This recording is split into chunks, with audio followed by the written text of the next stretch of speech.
Bismillahirrahmanirrahim. Assalamualaikum warahmatullahi wabarakatuh. Saudara-saudariku dimanapun Anda berada, Alhamdulillah berjumpa kembali dalam tayangan kita di Pendidikan Mira, Ma'had Islam Rafiah Akhyar. Kita mencoba untuk melanjutkan kajian kita dengan bermohon pada Allah Subhanahu wa Ta'ala. Semoga Allah memberikan pemahaman terbaik kepada kita untuk mudah memahami apa yang akan kita pelajari dan memudahkan pula kita untuk mengamalkan apa yang telah kita pahami. Sebelumnya, seperti biasa, kita memohon pada Allah Subhanahu wa Ta'ala semoga seluruh aktivitas kita diridhai oleh Allah Subhanahu wa Ta'ala. Semoga saudara-saudari kita yang berkehidupan sampai detik ini namun belum beriman dikuatkan, dimantapkan jiwa dan lisan mereka untuk bersyahadat sebelum wafat kembali kepada Allah Subhanahu wa Ta'ala.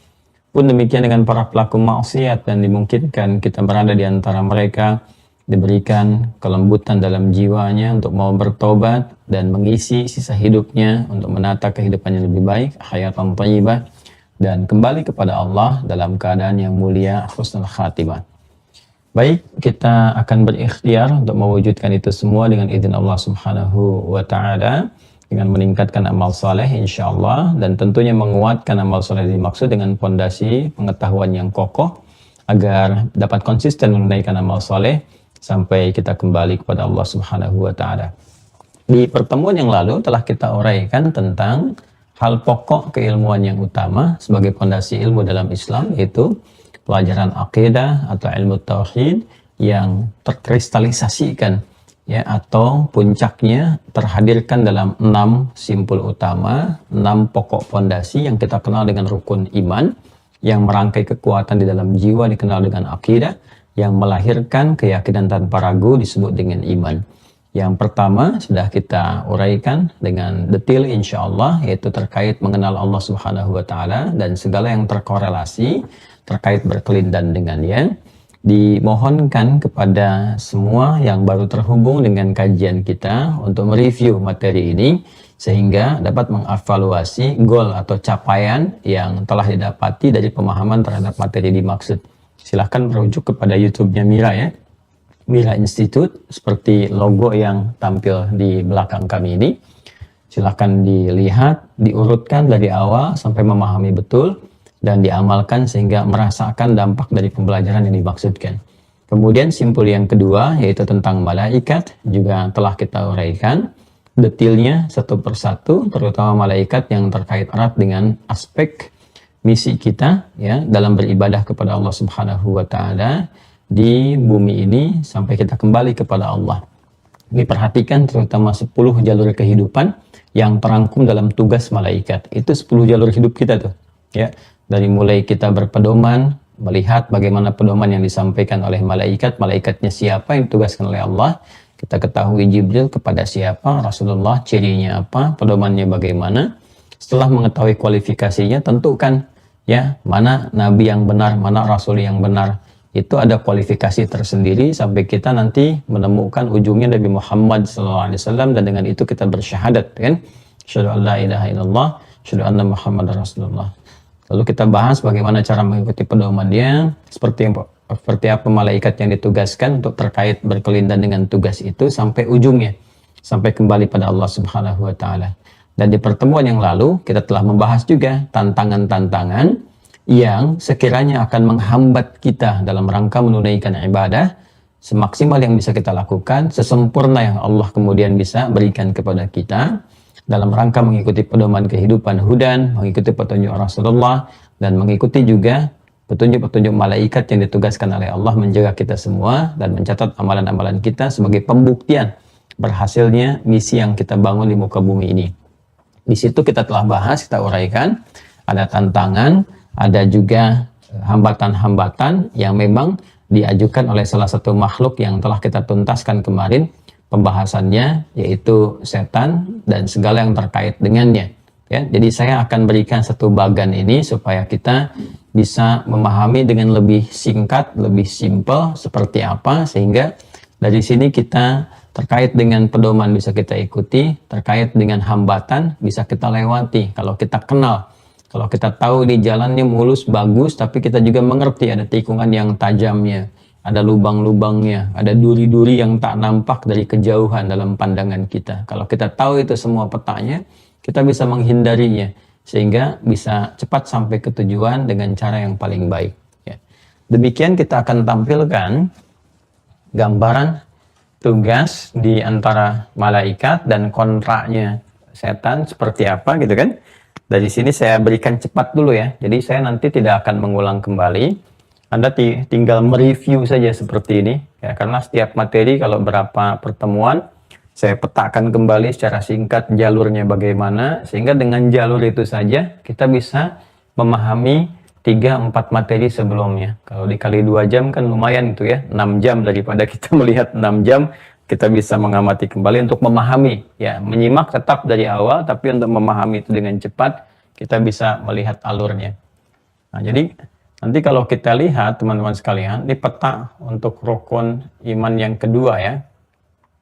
Rukun iman yang kedua yaitu terkait dengan malaikat ya. Dan segala hal yang berkelindan, berkelindan dengan tugas-tugas malaikat itu. Jadi bukan hanya kita bahas malaikatnya, tapi juga kontraknya. Nah, ini kalau kita turunkan ke sini, malaikat yang harus dipahami ya. Kita sudah bahas juga asal usulnya juga kan. Kenapa dinamakan dengan malaikat? Ya, definisinya apa sehingga kita mengerti ya, hikmah, definisi dan hikmah yang malaikat diciptakan, terutama yang terkait dengan penyempurnaan atau support ya, terkait dengan penyempurnaan atau support tugas kita sebagai khalifah di bumi ya. Support tugas kita sebagai khalifah di bumi ya. Ini sudah saya jelaskan kenapa disebut dengan malaikat. Ingat yang dari kata malak ya, malaka yamliku, yang menugaskannya malik atau malik itu kan, diberikan tugas disebut dengan malak, jamaknya disebut malaikat. Nanti apa hikmah diciptakannya malaikat? Ternyata ini diantara bentuk kasih Allah, sayang Allah kepada kita semua untuk bisa mensupport, memaksimalkan tugas kita sebagai khalifah. Ada yang mendampingi, menjaga, membisikkan kepada kebaikan, mencurahkan rahmat dengan izin Allah, lalu Allah membuat hukum-hukum yang terkait dengannya, dan kita mencoba untuk mempelajari ini. Ya, ini asal usulnya, termasuk nanti di sini ada materi penciptaannya. Materinya dari apa? Ingat dalilnya, ya kan? Diciptakan dari cahaya. Ya, cahaya disebut dengan nur. Hadis Muslim berhadis 2996. Karena dia sifatnya cahaya, maka mendorong kebaikan-kebaikan dari dalam diri kita. Ya, itu yang menyuppортkan cahaya kebaikan itu muncul dari dalam diri kita. Itu yang disebutkan dengan nuruhum yas'a baina aydihim wa bi aymanihim. Jadi dari segi materinya saja Allah sudah memberikan kesesuaian dengan bagian fitrah kita yang mengandung apa? Mengandung sifat, salah satunya yang dimiliki oleh malaikat, yaitu sifat karakter takwa ya. Sifatnya apa, karakternya apa. Jadi Anda dari sini saja sudah bisa mengerti, memahami ketika sebagian dari malaikat itu Allah tugaskan untuk mensupport ya misi kita, kehidupan kita di bumi sebagai khalifah. Itu dari segi materinya, keterkaitan dengan apa yang kita raih, nur, cahaya kan, nuruhum yas'a baina aydihim wa bi aymanihim yukhrijuhum minadh dhulumati ilan nur gitu kan. Ini sudah jelas. Takwa, kan? Sifat bawaan karakternya la ya'sunallaha ma amarahum wa yaf'aluna ma yu'marun. Semua ibadah kita diarahkan kepada nilai takwa. Ini pasti ada support keseluruhannya. Kemudian dari sini, nah, tugasnya, tugas-tugas terkaitnya itu direpresentasikan melalui gambaran akan 10 gitu kan. 10 malaikat yang kita ketahui bersama ya, dan telah kita bahas bersama. Ini yang 10 ini bukan jumlah ya, ingat, bukan jumlah keseluruhan malaikat, karena saya pernah sampaikan bahwa tidak ada yang tahu berapa jumlah malaikat keseluruhan yang diciptakan oleh Allah. Ma ya'lamu junuda rabbika illahu, nggak ada yang tahu ya jumlah seluruh malaikat kecuali Allah Subhanahu wa taala.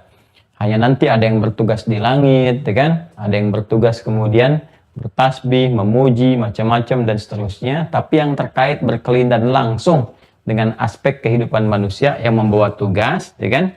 Itu kurang lebih ada 10 yang diperkenalkan kepada kita, ya.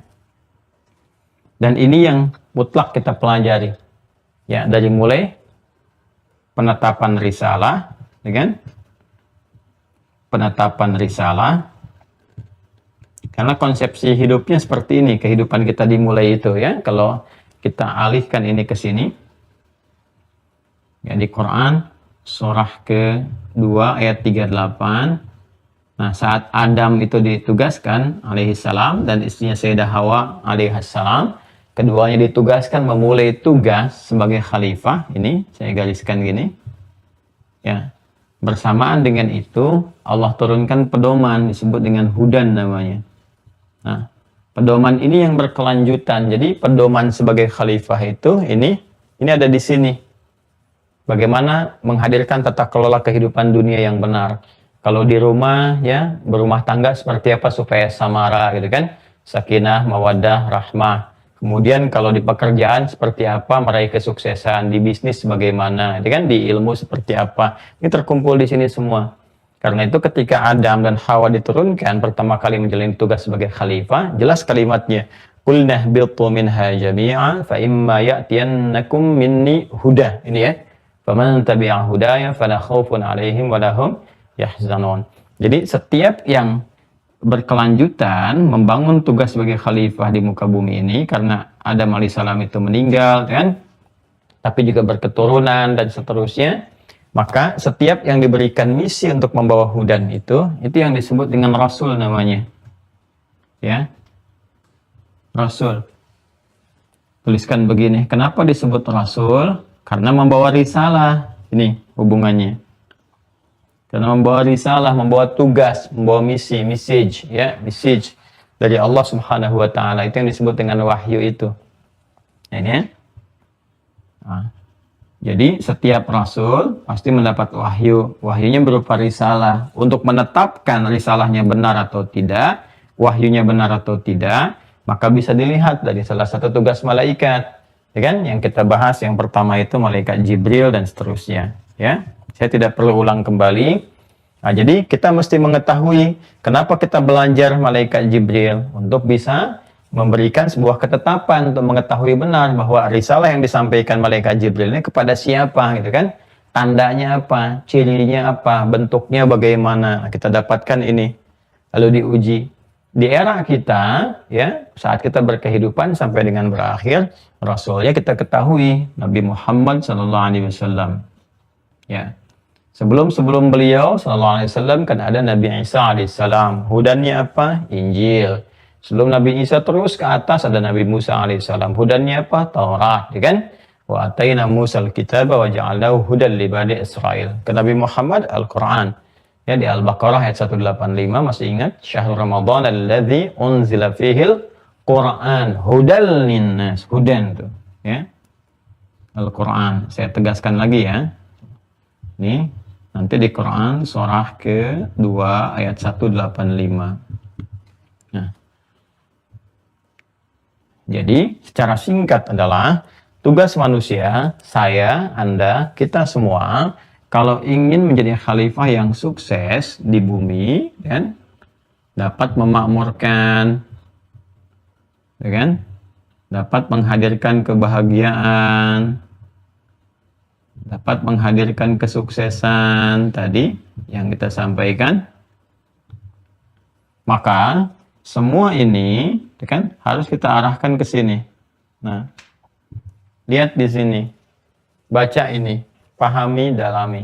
Ini yang menjadikan umat jahiliyah dulu bertransformasi menjadi khairah ummah dengan turunnya Quran surah ketiga Al-Imran ayat 110 itu, kuntum khairah ummah. Jadi puncaknya ada di sini. Kalau kita mau gali, kita mau kembali ke sini, maka tugas kita insya Allah akan berhasil.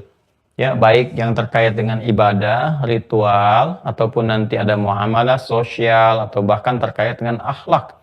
Tampil yang berkemuliaan dalam berkehidupan yang berkemajuan. Kurang lebih konsepsinya demikian. Ya. Nah, nanti kita punya tugas-tugas untuk menjalankan ini semua. Allah support lagi. Begitu kita sudah mengetahui, yakin Rasulnya ini, dan seterusnya, wahyunya ini, Bahkan nanti lebih jauh lagi, Allah bahkan menantang ya semua makhluknya terkhusus manusia untuk menguji kebenaran Al-Quran ini. Ya men-challenge kita semua, silahkan uji, silahkan analisis sampai engkau simpulkan dan temukan kebenarannya. Dan saya katakan, tidak ada satupun kitab suci di muka bumi ini yang menantang, ya, yang men-challenge semua, ya, semua makhluk itu untuk bisa membuktikan kebenarannya kecuali Al-Quran. Silahkan cek, silahkan uji. Kalau kamu merasa memang kamu orang yang benar, kamu merasa atau menduga ada kekurangan misalnya di Al-Quran, silahkan tes sampai kita temukan. Dan puncaknya, sudah 15 abad, ya, sampai sekarang kalau ada orang ingin mengecek, mencari, nggak pernah menemukan kekurangannya. Baik dari segi susunan, firmannya, kata-katanya, kemuliaannya, apalagi isinya gitu ya. Sangat luar biasa. Maka di situ kita menyadari bahwa ini ada kebenaran yang mutlak di dalamnya. Bahkan yang paling unik apa? Semua konsepsi terkait ibadah terwakili di sifat-sifatnya aja. Ya, di mana ada satu kitab di muka bumi yang bisa dihafalkan sedemikian mudah. Dan itu janji yang Allah sampaikan. Di Qur'annya sendiri Allah sampaikan, walaqad yassarnal Qur'ana lidzikri fahal min muddakir. Bandingkan dengan kitab apapun di muka bumi. Lihat pemeluknya. Ada nggak yang bisa menghafalkan kitabnya seperti Al-Quran? Yang nggak pernah ada EED, ya, ejaan yang disempurnakan dari awal difirmankan sampai sekarang, sampai kapanpun. Selalu sempurna. Jadi kurang apa lagi? Itu belum isinya. Ya, belum sifat karakternya.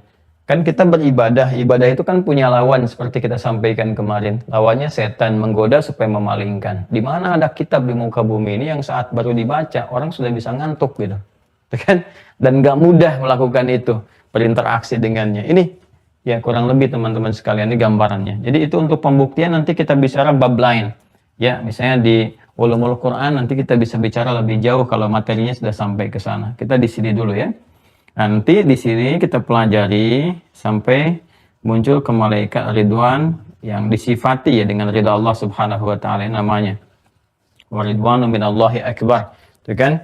Atau yang kita tunjukkan urutan-urutan surga sampai ketemu kalimat wa ridwanu minallah di Quran surah ketiga Ali Imran ayat 15 itu ya. Qul a'unabbi'ukum bi khairin min dzalikum lil ladzina taqaw 'inda rabbihim jannatun tajri min tahtiha al-anhar khalidina fiha wa azwajun mutahharatun wa ridwanu minallah, dan ridha Allah Subhanahu wa taala. Ini terus ya sampai kemarin saya terangkan secara panjang lebar supaya tidak mengulang, diurut kembali, dilihat yang sebelum-sebelumnya sampai kita mengerti apa yang dimaksudkan dengan ini semua. Puncaknya kita mendapatkan keridhaan Allah Subhanahu wa taala. Ya, ridha Allah kita dapatkan. Naikkan ke sini ya. Nah, kalau kita dapatkan itu, Allah kasih berupa nikmat surganya, disebut dengan jannah. Dan inti ini semua letaknya ada pada inti kehidupan. Nah, inti ini semua letaknya pada inti kehidupan. Nah, sedangkan inti kehidupan itu kalau kita gali dalam anatomi manusia, ya kan? Anatomi manusia. Ya, ini rangkuman yang cepat, tapi juga menentukan pemahaman kita. Inti kehidupan dari anatomi manusia, 3 aspek itu, ya, fisik, kemudian roh, kemudian akal. Nah, inti kehidupannya ini ada di sini, roh. Wa nafakhtu fihi min ruhi, ya, di Quran surah 15 ayat ke-28. Jadi kalau nggak ada roh ya sudah selesai. Akal nggak berfungsi, fisik juga nggak berfungsi. Diam saja, gitu kan? Sudah selesai gitu. Nggak ada aktivitas, nggak ada gerakan dan sebagainya. Maka dikatakan hidup itu kalau ada rohnya. Ketika roh kemudian dengan izin Allah ditiupkan, ya, maka ke dalam fisik menyatu, maka muncul kehidupan. Nah, roh ketika menyatu ini melahirkan sebuah inti kehidupan disebut dengan nafas namanya. Gini, sini saja, ya, nafas. Dari nafas ini diserap bahkan ke dalam bahasa Indonesia nafas. Ada nggak nafasnya? Ada nggak denyut nadinya? Ya, lihat detak nafasnya dan sebagainya. Dia bisa bernafas, dia bisa berkehidupan, ya kan? Nah, cuma tidak berhenti sampai situ. Al-Quran menjelaskan dalam nafas seperti kita ketahui, kan? Di sini. Nah, ada 2 bagian. Ada bagian takwa, kembali ke Quran surah 91 ayat 7 sampai 10. ada di sini fujur, ya kan? Nah, inti kehidupan itu letaknya di sini, di nafas, di jiwa kita, ini disebut dengan jiwa, gitu kan? Ya, Allah yang menggenggam jiwanya, walladzi nafsi biyadi, kata Nabi Muhammad SAW, ya, demi Allah yang menggenggam jiwaku, nafas disebutkannya. Nah, di sini ada takwa dengan fujur. Ini intinya, gitu kan? Nah, peran malaikat dengan kesemua yang telah kita bahas yang ini, teman-teman sekalian, peran ini malaikat terkait berkelindan dengan yang ini, inti takwa nih. Ya, inti takwa ini puncaknya. Bagaimana Allah mensupport ya kehidupan kita sebagai khalifah di bumi, sebagai hamba Allah Subhanahu wa taala dengan tugas ibadah, dengan menugaskan malaikat untuk mensupport jiwa takwa itu naik gitu kan, menjadi bimbingan, jadi cahaya dalam kehidupan. Karena itu makhluknya pun disebut makhluk cahaya, materinya dari nur, ya kan? Ya, khuliqat min nur, ya, dari cahaya. Nah, ini yang disupportkannya di sini. Ini yang disebut dengan hafidhin dan katibin. Ingat al-infitar itu yang pernah kita bahas bersama, ya kan? Ya, malaikat yang menjaga, wa inna alaikum lahafidhin kiraman katibin. Ini yang menjaga dan mencatat semua yang keluar dari sini. Jelas ya? Nah, kemudian ketika keluar, konsepnya kembali ke sini nanti. Dari malaikat Jibril sampai dengan malaikat dengan sifat Ridwan. Digali kembali ya, yang sebelumnya telah kita bahas bersama. Jiwanya ini ada di kalbu, ya kan? Ini kalbu, saya juga telah uraikan. Kemudian kalbu, ini letaknya, ya kan? Di sadran. Jamaknya disebut dengan sudur. Ya? Sudah? Nah, di sudur ini yang kita artikan dengan dada, gitu kan? Dada. Di belakangnya ada sumber kehidupan. Ini bukan aspek fisikal, jantung dan sebagainya, bukan itu yang dimaksudkan. Tapi pusat spiritual, nafas ini. Ya, ini kalau kita buat bulatan seperti ini, itu yang dalam sholat kita coba jaga. Ini gambaran, ya, satu kesan, sebuah hikmah, akas apa yang Nabi sampaikan kalau kita ngaji dengan, ya, taruhlah mukaddimah gitu kan, pembahasan hadis-hadis standar. Hadis-hadis standar ya, bukan yang kompleks. Misalnya kita ambil yang karya Al-Imam An-Nawawi sebagai pendahuluan sebelum naik step ke atasnya lagi. Ada Al-Arba'in 42 hadis. Kan di hadis ke-6-nya juga terkait dengan ini. Yang innal halala bayyinun wa innal harama bayyinun sampai ketemu kalimat ala wa inna fil jasadi mudghatan. Ya, sungguh dalam fisik itu, dalam diri kita yang paling dalam, paling jauh ada segumpal daging ya, sekerat daging. Idza salahat salahal jasadu kulluh wa idza fasadat fasadal jasadu kulluh. Itu di situ bersemayam sesuatu puncak jiwa kehidupan kita. Kalau benar itu dikelola dengan baik, dimanage dengan baik, maka akan baik seluruh tampilan dari perilaku kita. Karena gambaran Nabi menyebutkan di situ kalau ininya generatornya bagus, itu akan mensupport ke semua fisik. Ini inti kehidupan tadi yang saya terangkan. Ini akan mensupport nih ke fisik, ke tangan dari ujung kepala sampai ujung kaki. Ya. Nah, jadi kalau ini bagus, salahal jasadu kulluh, semua fungsi organ tubuh akan baik, berkehidupan. Wa idza fasadat, kalau itu jelek, fasadat tuh ingat ya, di situ menggunakan muannas tuh. Wa idza fasadat, kembali ke nafas ke sini. Fasadal jasadu kulluh, gitu kan? Ya, akan buruk semua bagian-bagian ini. Wa ala wahyal qalbu, ketahuilah, hiya, nafas itu, al-qalbu, tempatnya ada di dalam qalbu.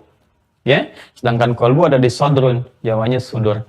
Nah, dalam rangka berkehidupan, fungsi kita harus menggerakkan ini nih, supaya maksimal. Di antara fungsi maksimal ini, saya pernah sampaikan ada 3 cara kan. Yang pertama adalah tingkatkan lewat ibadah.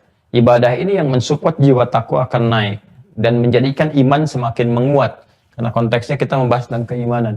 Ya, jadi fungsi menaikkan takwa ini dengan ibadah adalah membentangkan cahaya iman, menguatkan kekuatan cahayanya. Semakin terang, maka yang gelap-gelap di fungsi tubuh kita itu akan tersinari.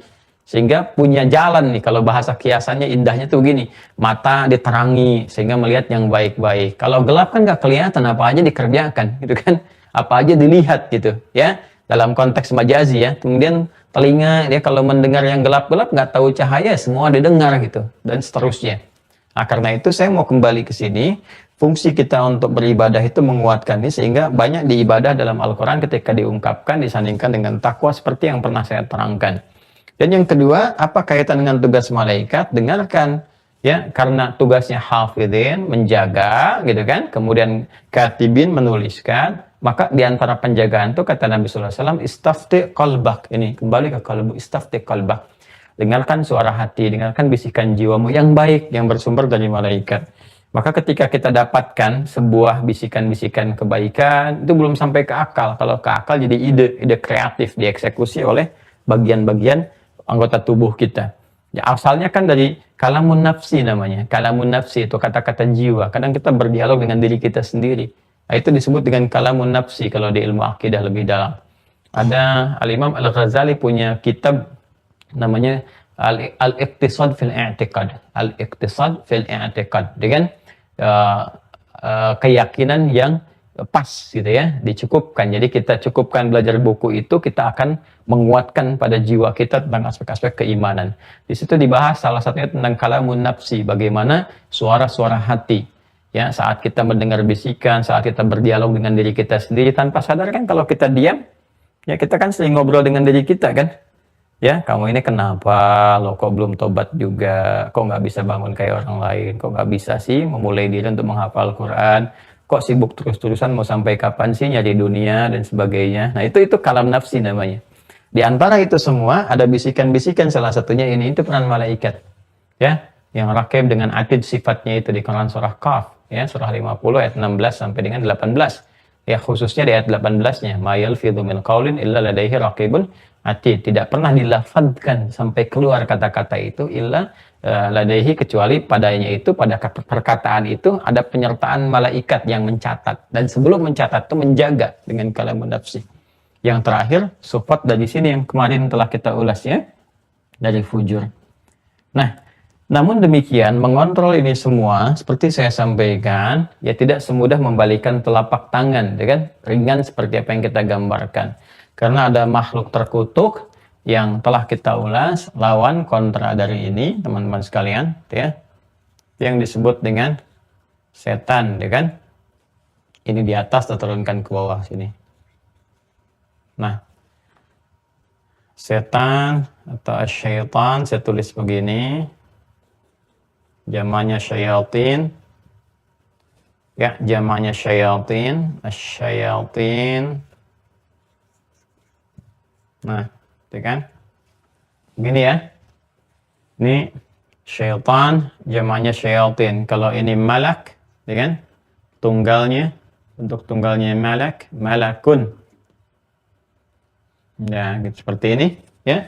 Qul yatawaffakum malakul mautil ladzi wukkila bikum, malak jamaknya malaikat. Ini syaitan, jamaknya syayatin. Hobinya mensyayat-sayat keimanan kita gitu kan. Nah, ini yang kita sampaikan kemarin, kita bahas tuntas ya. Nah, ini sudah mendeklarasikan dirinya kalau disebutkan dengan ini syaitan, syayatin, maka ini menunjuk sebuah sifat atau karakter yang mencoba untuk dilekatkan kepada setiap hamba anak cucu Adam, gitu kan? Ingat ya, sifat atau karakter bersumber dari kata syaitana yang kemarin kita uraikan. Ya, apa karakternya, apa sifatnya? Menjauhkan setiap hamba dari rahmat Allah Subhanahu wa taala. Jadi ini, kalau ini sifatnya ditugaskan oleh Allah membawa rahmat, ya. Jadi semua sifatnya rahmat. Rahmat, kasih, sayang, ya, segala kebaikan, kemuliaan, berkah, rizki itu terhimpun dalam rahmat. Ya, mendapatkan rahmat ditugaskan oleh Allah Subhanahu wa taala dengan sifatnya yang rahim. Allah punya sifat rahim, ya kan? Memberikan rahmat, Rahman dan Rahim. Rahman, ya, gini, dan Rahim, memberikan rahmat, diantaranya ini dicurahkan kepada malaikat, ditugaskan untuk disampaikan kepada hamba-hambanya, kita, ya kan? Ini sebaliknya, ya, ini membawa seseorang menjauh dari Allah, terlempar, ya, terlempar dari kebaikan-kebaikan, terlempar dari rahmat-rahmat tadi, ya, terlempar dari rahmat. Kalau bahasa kitanya itu terkutuk, gitu kan? Terkutuk itu kan lekat dengan yang buruk, jauh dari yang baik. Bahasa singkatnya kan terkutuk, gitu kan? Makanya kan kita sering katakan, aku berlindung kepada Allah dari godaan setan yang terkutuk. Terkutuk itu apa maksudnya? Terkutuk itu terlempar dari kebaikan. Ya, terlempar dari kebaikan, lekat dengan keburukan. Karena tugas ini menjauhkan setiap hamba dari kebaikan, dari rahmat, ya kan? Dari sifat rahimnya Allah Subhanahu wa taala kepada apa? Kepada hal-hal yang jauh dari kebaikan, dekat dengan keburukan. Maka disebut dengan apa semuanya? Disebut dengan rajim namanya. Perhatikan ya. Ini rahim, ini rajim di sini yang dibawanya tuh. Beda titik aja tuh. Ya. Yang itu rahim, gak ada titiknya ha, ini jim, ranjim. Bima'nal marjum, gitu kan? Makanya kita katakan a'udzubillahi minasyaitonir rajim. A'udzubillahirrahmanirrahim. Allah dengan sifat rahimnya, ya. Kemudian kita berlindung dari setan dengan sifat dan karakter rajimnya. Makanya kenapa dalam setiap aktivitas kita menyertakan nama Allah yang rahim, supaya Allah memberikan perlindungan kita kepada kita dari setan yang rajim. Ini simple ya, tapi dalam sekali maknanya. Kenapa Nabi katakan kullu amrin dzibalin la yubda'u fi bismillahirrahmanirrahim fahuwa abtar. Setiap perbuatan baik yang enggak disertakan bismillahirrahmanirrahim. Paling simpel, mau minum bismillahirrahmanirrahim, mau makan bismillahirrahmanirrahim. Demikian di Al-Bukhari. Kalau kita nggak tahu doanya gitu kan, bacakan itu aja. Kalau tahu doanya kita bisa bacakan. Doa berpakaian apa, bangun tidur apa. Tapi kalau kita belum paham, bacakan paling tidaknya bismillahirrahmanirrahim. Ya, supaya apa? Pertama, Allah lindungi keadaan diri kita supaya tetap mendapatkan rahmat dan berkah. Jadi kalau minum, ada tenaga untuk berkebaikan. Bisa tenaga dipakai sholat, pakai baca Quran, pakai ibadah, pakai macam-macam. Itu fungsi bismillahirrahmanirrahim. Yang kedua, nanti bernilai pahala, bernilai kebaikan, dituliskan sebagai amal saleh. Baik tercatat, yang dijadikan sebagai bekal pulang. Saat meninggal itu ditampakkan, ya, hasil-hasil dari pekerjaan kita itu.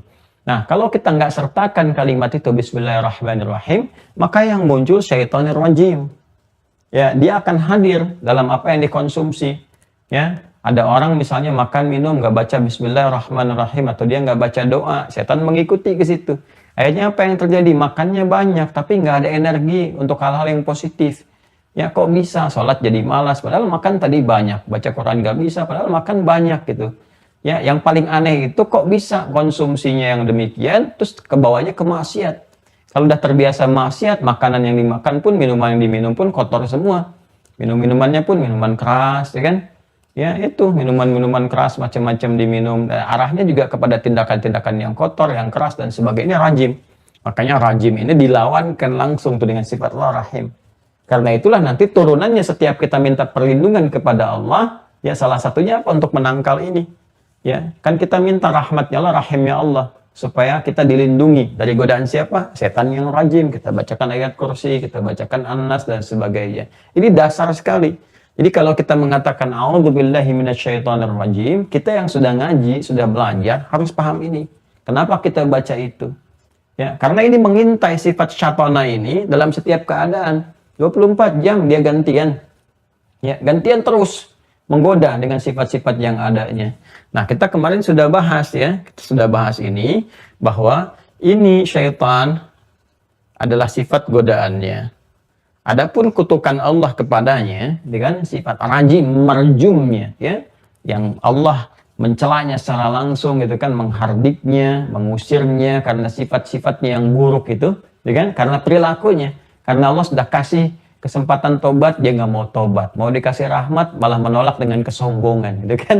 Sedangkan semua sifat keagungan milik Allah. Ya, jadi mudah bagi Allah untuk mengampuni karena Allah tawarkan, kasih, gitu. Dia nggak mau karena ditutupi, menutup dirinya sendiri. Jadi keluarlah kata-kata yang disampaikan, firman Allah yang ditegaskan kepadanya karena perilakunya. Karena dia sendiri sebetulnya yang menitipkan, membuat perilaku yang dengan perilaku itu keluar nama. Itu iblis. Yang kemarin saya bahas itu. Ya, wa idh qulna lil malaikati isjudu li adama fasajadu illa iblis, ya kan? Iblis ini di Quran surah kedua ayat ke-34. Kenapa disebut dengan iblis? Istakbar. Ya, istakbar. Ingat kalimatnya detail sekali. Ya, di situ diksinya menggunakan kata istakbar. Dia sendiri kok yang mengenakan itu ke dalam dirinya. Ya, mengenakan jubah kesombongannya. Jadi menutup semua kebaikan yang pernah dikerjakan oleh makhluk ini, gitu kan? Sampai dia mendapatkan nama yang terhormat di kalangan malaikat, tapi kemudian itu hancur karena menutup diri dengan kesombongan. Itu yang menjadikan dia diberikan kesempatan dapat rahmat gak mau, dikasih kesempatan taubat gak mau, malah muncul kesombongan. Ana khairum minhu khalaqtani min narin wa khalaqtahu min tin, gitu kan? Nah, ini yang menjadikan dia disebut dengan iblis, ya. Nah, ada yang menyebutkan seakar dengan kata iblis, kemudian wazannya if'il jadi iblis yang terjauh, ya. Ibad yang terjauh ya dari rahmat Allah Subhanahu wa taala, dan dia sendiri yang menjauhkan dirinya, dia sendiri yang mengenakannya, dia sendiri yang menutupkannya, sehingga Allah menyebutnya dengan iblis. Keluar kata-kata itu, ya. Firman-Nya keluar. Iblis, ya, disebutkan iblis. Kamu itu menutup diri sendiri dari yang baik, ditutup dengan yang buruk, dan nggak mau nerima apapun yang baik-baik. Nah, ini teman-teman sekalian, ini yang kemudian kita temukan pertama di Quran surah ke-2 ayat ke-34. Kemarin telah kita uraikan, silahkan dicek kembali. Sedangkan asal dari iblis ini, asalnya adalah jin yang taat. Ya, mulanya, asal mulanya. Jin yang taat, bahkan ini sempat juga ada riwayat menyebutnya, disebut dengan sebutan penghormatan, disebut dengan Azazil itu. Saya pernah bahas kemarin, ya kan? Dan riwayat-riwayat terkait dengan ini, walaupun ini sifatnya, kalau kita kaji lagi dari segi ilmu hadis, ini lemah sekali. Lemah. Kemarin saya sampaikan, termasuk di kitabnya Sunan kitab Imam Al-Baihaqi, ya, di Syu'abul Iman, kemudian juga di kitabnya Al-Anbari, Abu Bakar Muhammad, kan Al-Anbari, itu ada punya kitab Al-Abdad namanya, kan? Anda mungkin sudah cek, termasuk Ibnu Abi Hatim juga, ya, di dalam salah satu kitab beliau menyebutkan nama ini dan menjelaskan riwayatnya. Riwayatnya lemah, ya, dhaif, ya, dhaifnya juga cukup tinggi, tapi juga ada kesan-kesan yang tampak ini lawan dari sifat fusuk.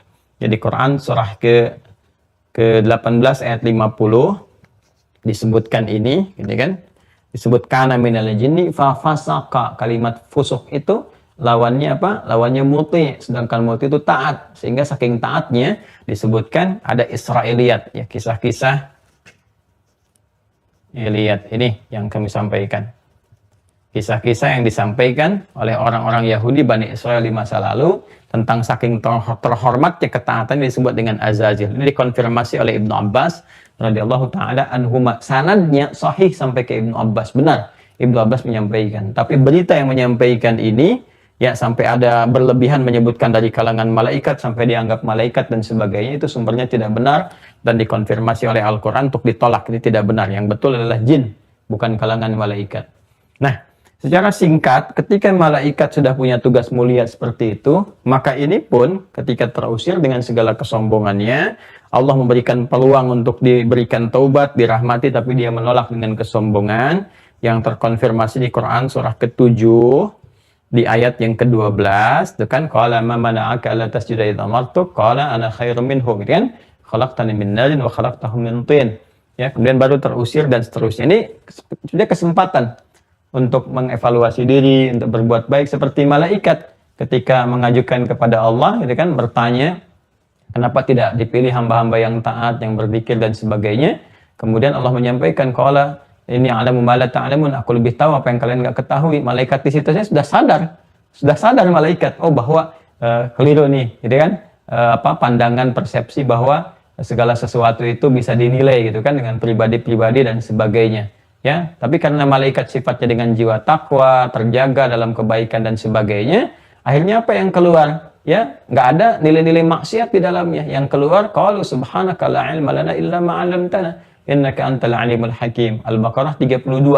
Karena malaikat makhluk taat, mengerti dan sebagainya. Arahnya ke ketaatan saja, taat, nggak ada penyimpangan.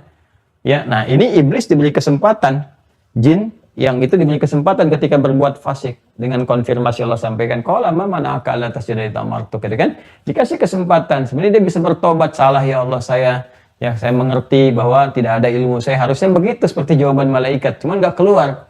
Yang keluar apa? Ya, ana khairum minhu, aku lebih hebat dibandingkan dengan dia. Konfirmasi ke situ, ya. Ini di Quran surah ke-7 ayat ke-12. Demikian di Quran surat Shad juga nanti, ya, ditegaskan dari ayat 71 terus sampai dengan 75-nya. Kita akan temukan urutan-urutan itu sampai nanti dikonfirmasi, kenapa nggak mau sujud astakbarta am kunta minal alin?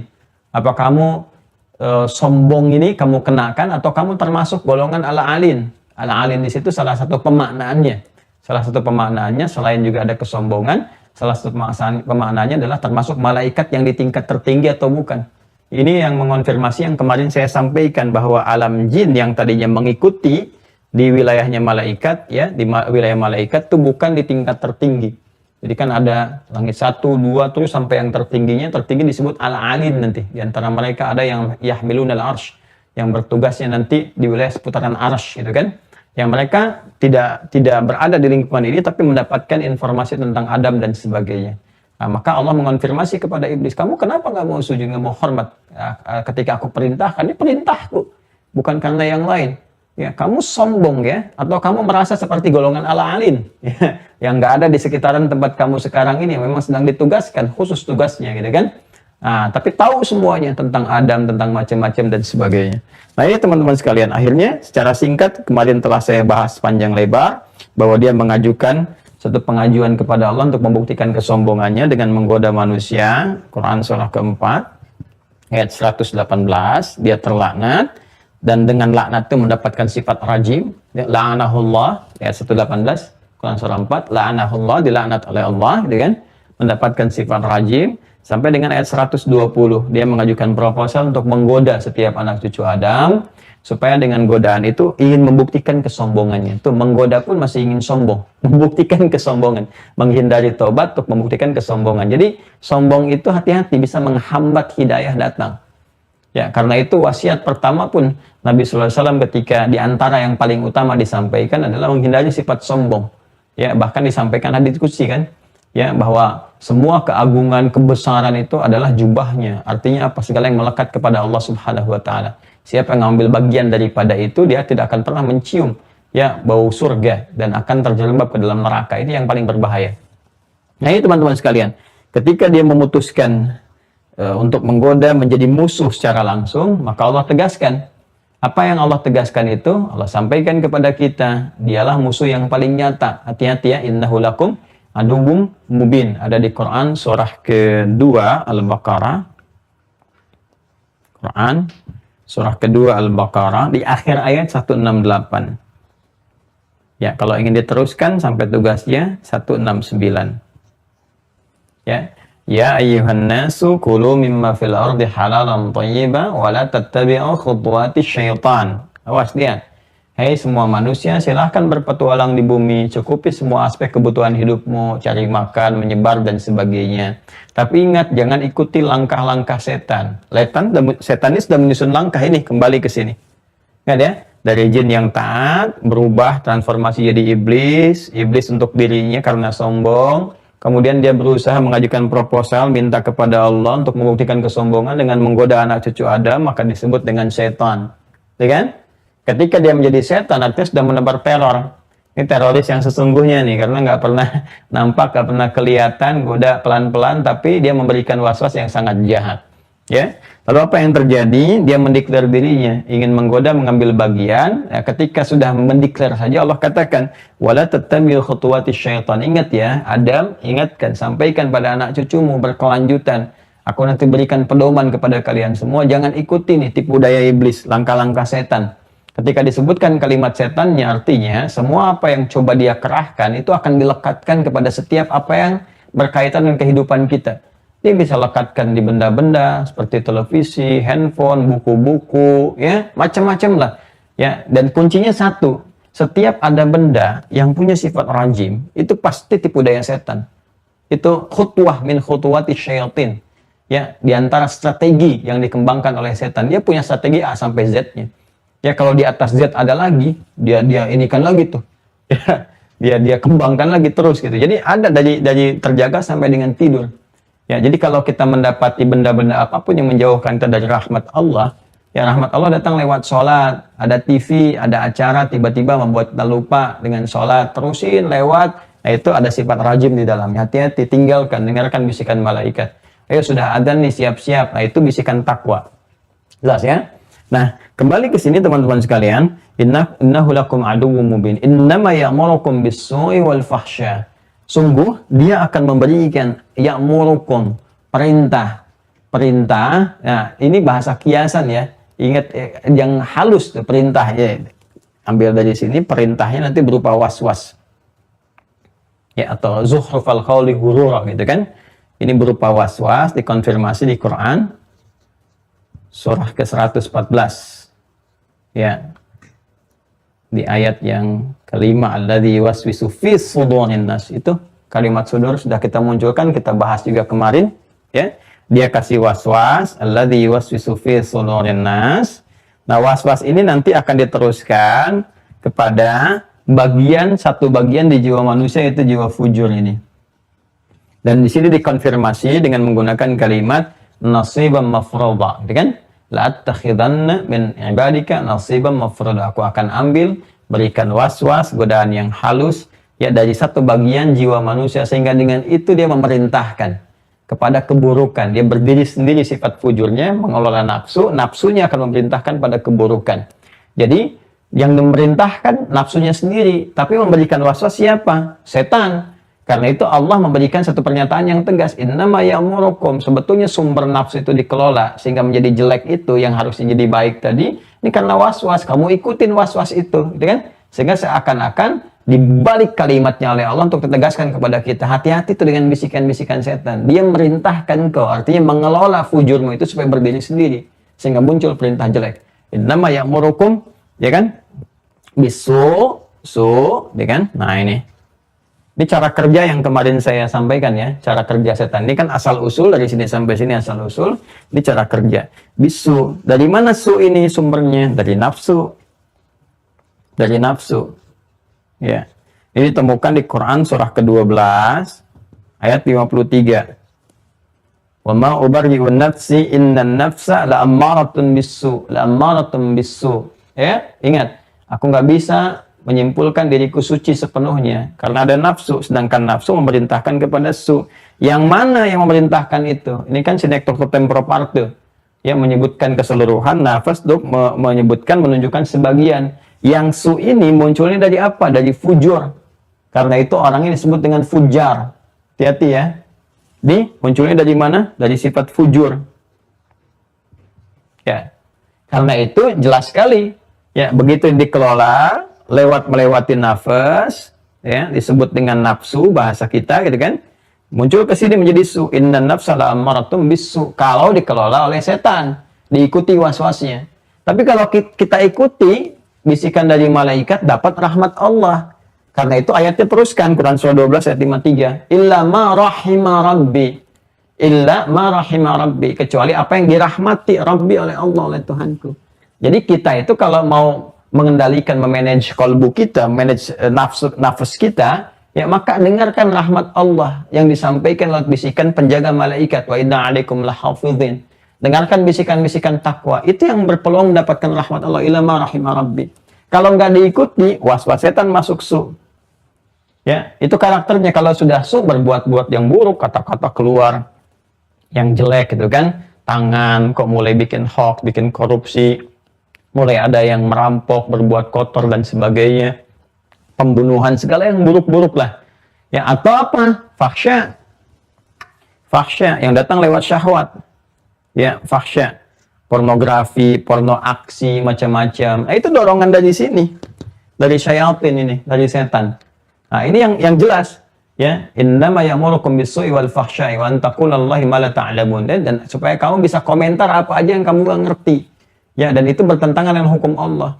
Menuduh Al-Quran, mengolok-olok macam-macam. Nah, itu sama provokasi setan juga. Provokasi juga. Cara kerjanya seperti itu. Nah, ini teman-teman sekalian.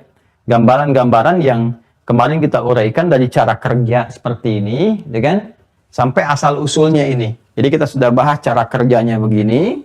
Nah, kesimpulannya, kalau kita ingin mencegah ini, maka tingkatkan ibadah. Yang tiga itu yang saya sampaikan. Tingkatkan ibadah kepada Allah. Kalau kita meningkat ibadah, jadi hijab dari sini. Ibadah itu kita kerjakan, berusaha dengan ikhlas. Ikhlas itu untuk mendapat rahmat. Orang yang berusaha ikhlas disebut mukhlis. Masih ingat kemarin kan? Saya katakan, ketika seorang berusaha ibadah, ya, ibadahnya dikerjakan dengan sungguh-sungguh serius, ya, kerjakan semua tertuju pada Allah. Mengerjakan semua tertuju pada Allah disebut mukhlis, ya. Maka ketika kita menjadi orang mukhlis, disebutkan sifatnya di Quran surah 98 Al-Bayyinah ayat 5. Wa ma umiru illa liya'budullaha mukhlishina lahuddin. Ya, kalau kita mukhlis terus lahuddin, ad-din kan Islam, ya kan? Dikata mengerjakan Islam apa? Pokoknya yang 5 dari syahadat, sholat, ya kan? Zakat, puasa, sholat yang ikhlas, zakat yang ikhlas, puasa yang ikhlas, haji, umrah yang ikhlas, dan sebagainya. Ikhlas itu ditujukan karena Allah, karena surat Al-Ikhlas menunjuk kepada Allah semua.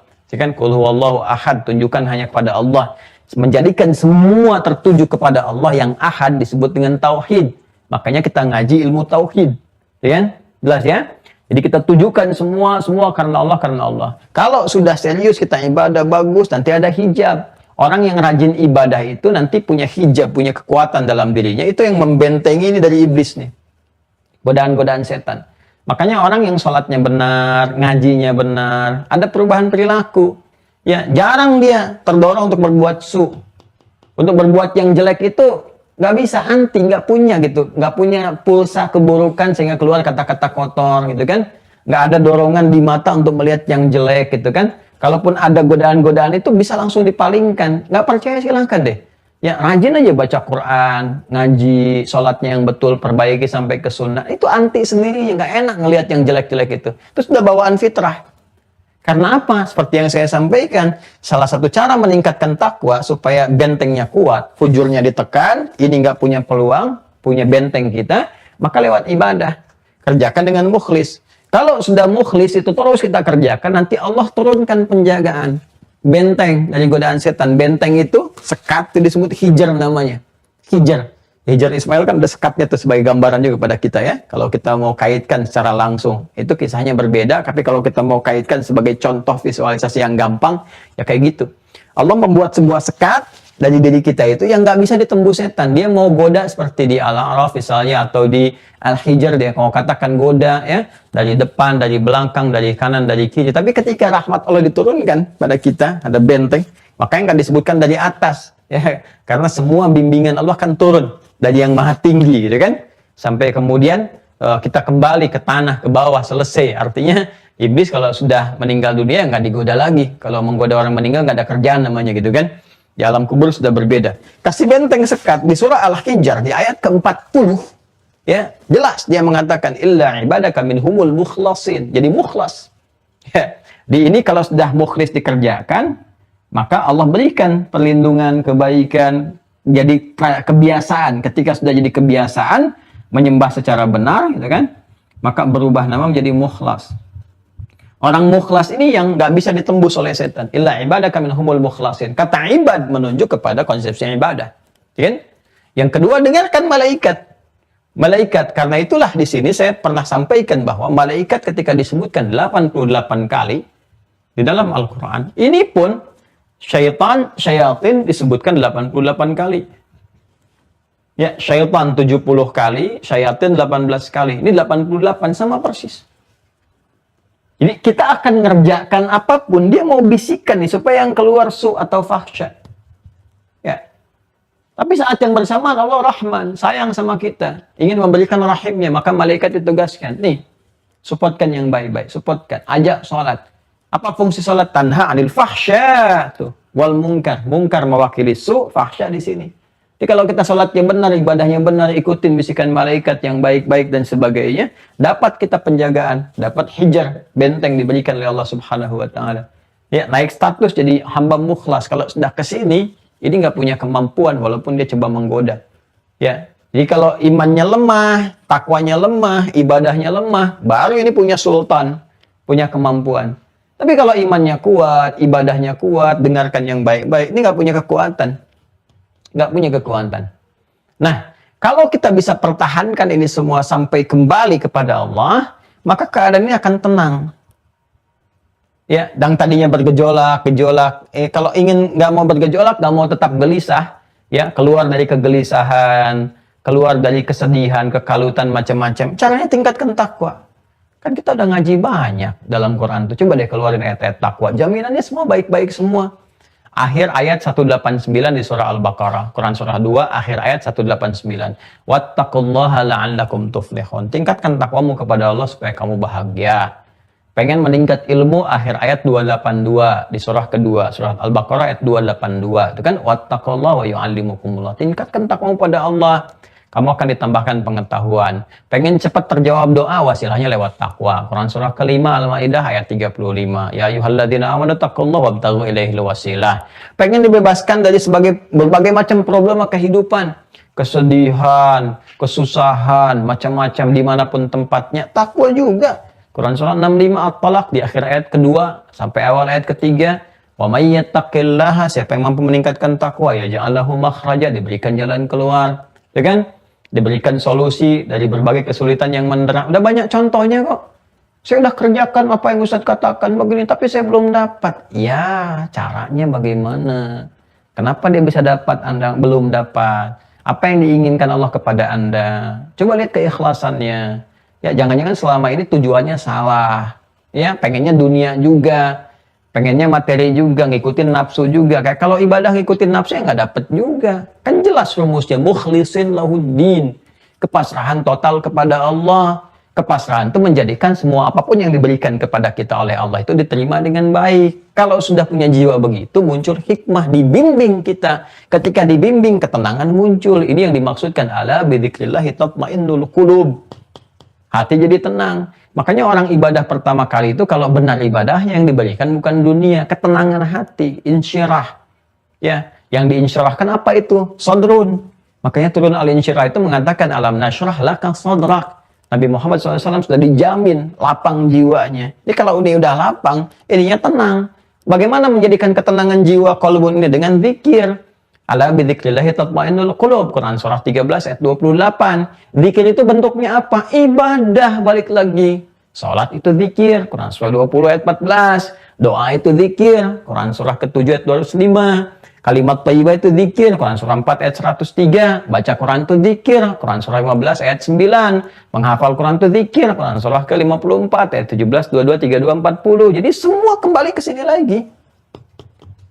Jadi kalau ininya naik maksimal kita pertahankan. Nah, ketenangan ini kalau didapatkan teman-teman sekalian, terbawa sampai pulangnya pun meninggalnya tenang.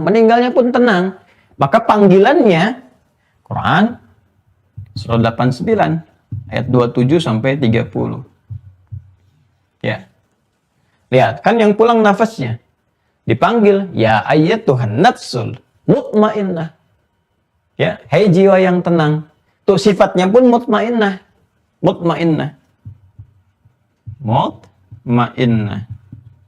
Awas bu mutmainnah ya. Artinya ibu yang tenang. Ketenangannya lahir lewat apa? Mutmainnah ini akarnya dari kata itma'anna yatma'innu. Sifatnya disebut tumakninah. Ya, ketenangan yang didapatkan berupa tumakninah itu dari mana? Enggak ada yang lain kecuali ibadah. Ini ada ketenangan yang dilahirkan dari berhasilnya mengatasi satu persoalan, disebut sakinah namanya. Jadi kalau ada masalah nih, terus kita selesaikan tuh dengan izin Allah. Begitu selesai, tenang kan hati kita itu. Ada ujian, kita kerjain, selesai. Jadi tenang kan? Lulus, alhamdulillah. Masalah di rumah, kita selesaikan. Begitu selesai, tenang kan? Nah, ketenangan ketika gelombangnya itu telah reda, terpaan anginnya itu telah reda, itu sakinah namanya. Orang Arab mengatakan sakanatis syajaratu idza dhahabatir riyah, ya. Ya, sakanatis syajaratu, pohon itu, ranting itu tenang idza dhahabatir riyah. Kalau angin yang menerpa itu sudah nggak ada, tenang. Ya, sama dengan gelombang-gelombang di lautan itu, ketika gelombangnya ya sudah nggak ada, badainya nggak ada, kapalnya tenang. Ya, sakanatis safinatu idza dhahabatil amwaj. Kalau ombaknya itu sudah reda, tenang, hilang, maka kapalnya tenang. Itu sakinah namanya. Makanya kenapa di rumah tangga itu sakinah ketenangannya. Sedangkan di ibadah tumakninah. Ya, rukuknya yang tumakninah, sujudnya yang tumakninah, tenang yang dihasilkan lewat ibadah. Orang yang terbiasa tumakninah namanya mutmainnah, sifat jiwanya. Mutmainnah itu dibawa sampai pulang. Ya ayyatuhan nafsul mutmainnah, irji'i ila rabbiki radiyatan mardiyah. Fadkhuli fi ibadi, ibad kembali ke mana? Ke ibadah. Ibadah support kemana? Ke takwa. Yang support siapa? Malaikat. Semua. Tunjukkan kepada saya, di kitab mana Anda bisa temukan semua ini? Secara detail. Dan semua tersinergikan. membahas tentang diri kita sendiri, tugasnya apa, dan kita merasakan itu, merasakan kebenarannya. Tentang jiwa, tentang dorongan, tentang bisikan ke arah yang baik, tentang provokasi kepada yang jelek, tugasnya ini siapa, ini gambar. Tunjukkan kepada saya yang secara detail membahas ini semua. Gak akan Anda temukan. Coba di Al-Quran dan petunjuk hadis-hadis Nabi Muhammad SAW. Dan ini membuktikan kebenaran Al-Quran itu sebagai firman. Firman siapa? Allah. Allah siapa? Tuhan yang hak. Di situ kita mengerti bahwa yang hak yang akan ditemukan kalau kita cari pada akhirnya kembali kepada Allah. Ini yang disebut dengan ulul ilmi qa'iman bil qisṭah, ya, ilmu yang diarahkan untuk mencari kebenaran. Dan ujungnya apa? Syahadat. Ya, makanya di Quran surah ketiga Ali Imran ayat 18 dikatakan kan syahidallahu annahu la ilaha illa huwa wal malaikatu wa ulul ilmi qa'iman bil qisṭah. Nah, jadi Anda, kita membahas ini semua dalam rangka apa? Menguatkan jiwa kita untuk meyakini bahwa Islam yang kita peluk itu benar. Tuntunannya benar. Dan kebenaran itu nggak akan terasakan kalau nggak kita jadikan sebagai acuan berkehidupan untuk berpedoman. Makanya balik ke Al-Quran, ngaji lagi. Ya, ngaji itu dibaca, dipahami isinya. Ya, baca lagi hadisnya, lihat buku-buku ulama. Udah waktunya sekarang kembali. Banyak yang manfaat dari situ kok, daripada kita baca yang nggak jelas-jelas tuh, ya, yang nggak jelas-jelas, yang nggak memberikan manfaat, yang cuma fiksi, yang nggak hadir di dunia nyata. Akhirnya kita terjerumus pada fata morgana dalam kehidupan. Kita bukan, gitu ya. Kita nggak boleh terjerumus ke situ. Nah, itu gambarannya ya. Nah, pada akhirnya orang-orang yang tidak mengikuti konsepsi ini, setelah diberikan pedoman, Allah kurang apa lagi? Sudah sempurna kan? Mengutus Rasul, mensupport dengan malaikat, ngasih kitab pedoman, berikan hidayah di sekitaran, telinga dapat hidayah, mata dapat hidayah, dan akal, nalar dapat hidayah, petunjuk diarahkan. Terus tiba-tiba lewat masjid lihat orang sholat, mau sholat, terus dengar ada lagi yang sampai ngeliat-liat ke masjid. Ya, ada lagi kok demonya ke masjid. Di Eropa kan gitu. Ya unik kok demo ke masjid tuh, sampai mau demo pun dibawanya ke masjid supaya lihat tuh ada yang orang ibadah. Itu kan petunjuk langsung. Udah langsung dengar, langsung lihat dan sebagainya. Kalau sudah dengan sedemikian, belum mendekatkan juga kepada hakikat kebenaran dengan cara apa lagi diberikan petunjuk. Dan dalam konteks itu pun itu masih ditampilkan secara objektif. Mau ikut silahkan, kalau tidak ya resiko masing-masing. Tidak pernah dipaksa. La ikraha fid din. Ya kan? Nah, ini gambarannya. Nah, ini teman-teman sekalian, gambaran semacam ini ya akan menjadi tidak mudah untuk dilakukan ketika manusia mengikuti ini. Ya, ittaba'u khutuwatis syaitan, mengikuti jalan-jalan setan. Ya. Nah, bahasa Qur'annya di sini wala tattabi'u khutuwatis syaitan. Perhatikan baik-baik. Ini. Di akhir ayat 168 tuh. Wala tattabi'u. Nah. Tattabi'u. Jangan ikuti. Jangan ikuti. Kalau jangan diikuti, berarti nggak boleh sama sekali. Ya, kalau dilarang seperti jangan nggak boleh, berarti apa? Ada potensi kan, menunjukkan apa? Ada potensi sebagian hamba-hamba itu mengikuti. Jadi di sini Allah sudah pada puncaknya. Jangan ikuti yang ini seperti ini. Ya, gambarannya ikuti begini, tegas sekali. Tapi di sini ketika ditegaskan demikian pun dan kalimatnya sudah menggunakan kalimat yang sangat tegas. Jangan pernah kamu ikuti. Pakai mudhari, jangan pernah sampai kapanpun. Mudhari itu kan present, kekinian, ya, kemudian continuous, terus berlangsung future sampai kapanpun. Jangan diikuti. Nah, kalau masih ada yang nekat mengikuti dan sebagainya, telah kita bahas di pertemuan yang lalu. Akhirnya kemana? Ya kan? Ini rajim, pulangnya ke jahim. Ya kan? Yang itu rahim, ya, menghadirkan jannatun naim. Kalau yang di sana dapat jannatun naim, di sini dapat nar. Karena setan itu kan ya asal muasalnya apa? Nar kan? Nar, tapi narus samum, ya. Maka dihukumnya pun dengan menggunakan nar, tapi sifatnya yang lebih dahsyat, bukan nar biasa, narul jahim. Dan tingkat tertingginya jahannam. Jahannam, jangan dikira itu akan mudah, ya kan? Jangan dikira akan mudah. Maka orang-orang yang mengikuti setan tetap memilih, ya, provokasi-provokasi setan diikutin, keluar dari jalur petunjuk, ittaba'u, la-nya mereka tepikan, mereka ikut, ittaba'u. Wattaba'u ma tatlu syayatinu ala mulki Sulaiman. Ittaba'u ini ikut-ikut terus tuh. Alih-alih menjauhi larangan malah diikutin. Ya, Al-Baqarah ayat 102. Paling kiri sebelah atas agak panjang ayatnya. Wattaba'u tuh, padahal dilarang kan?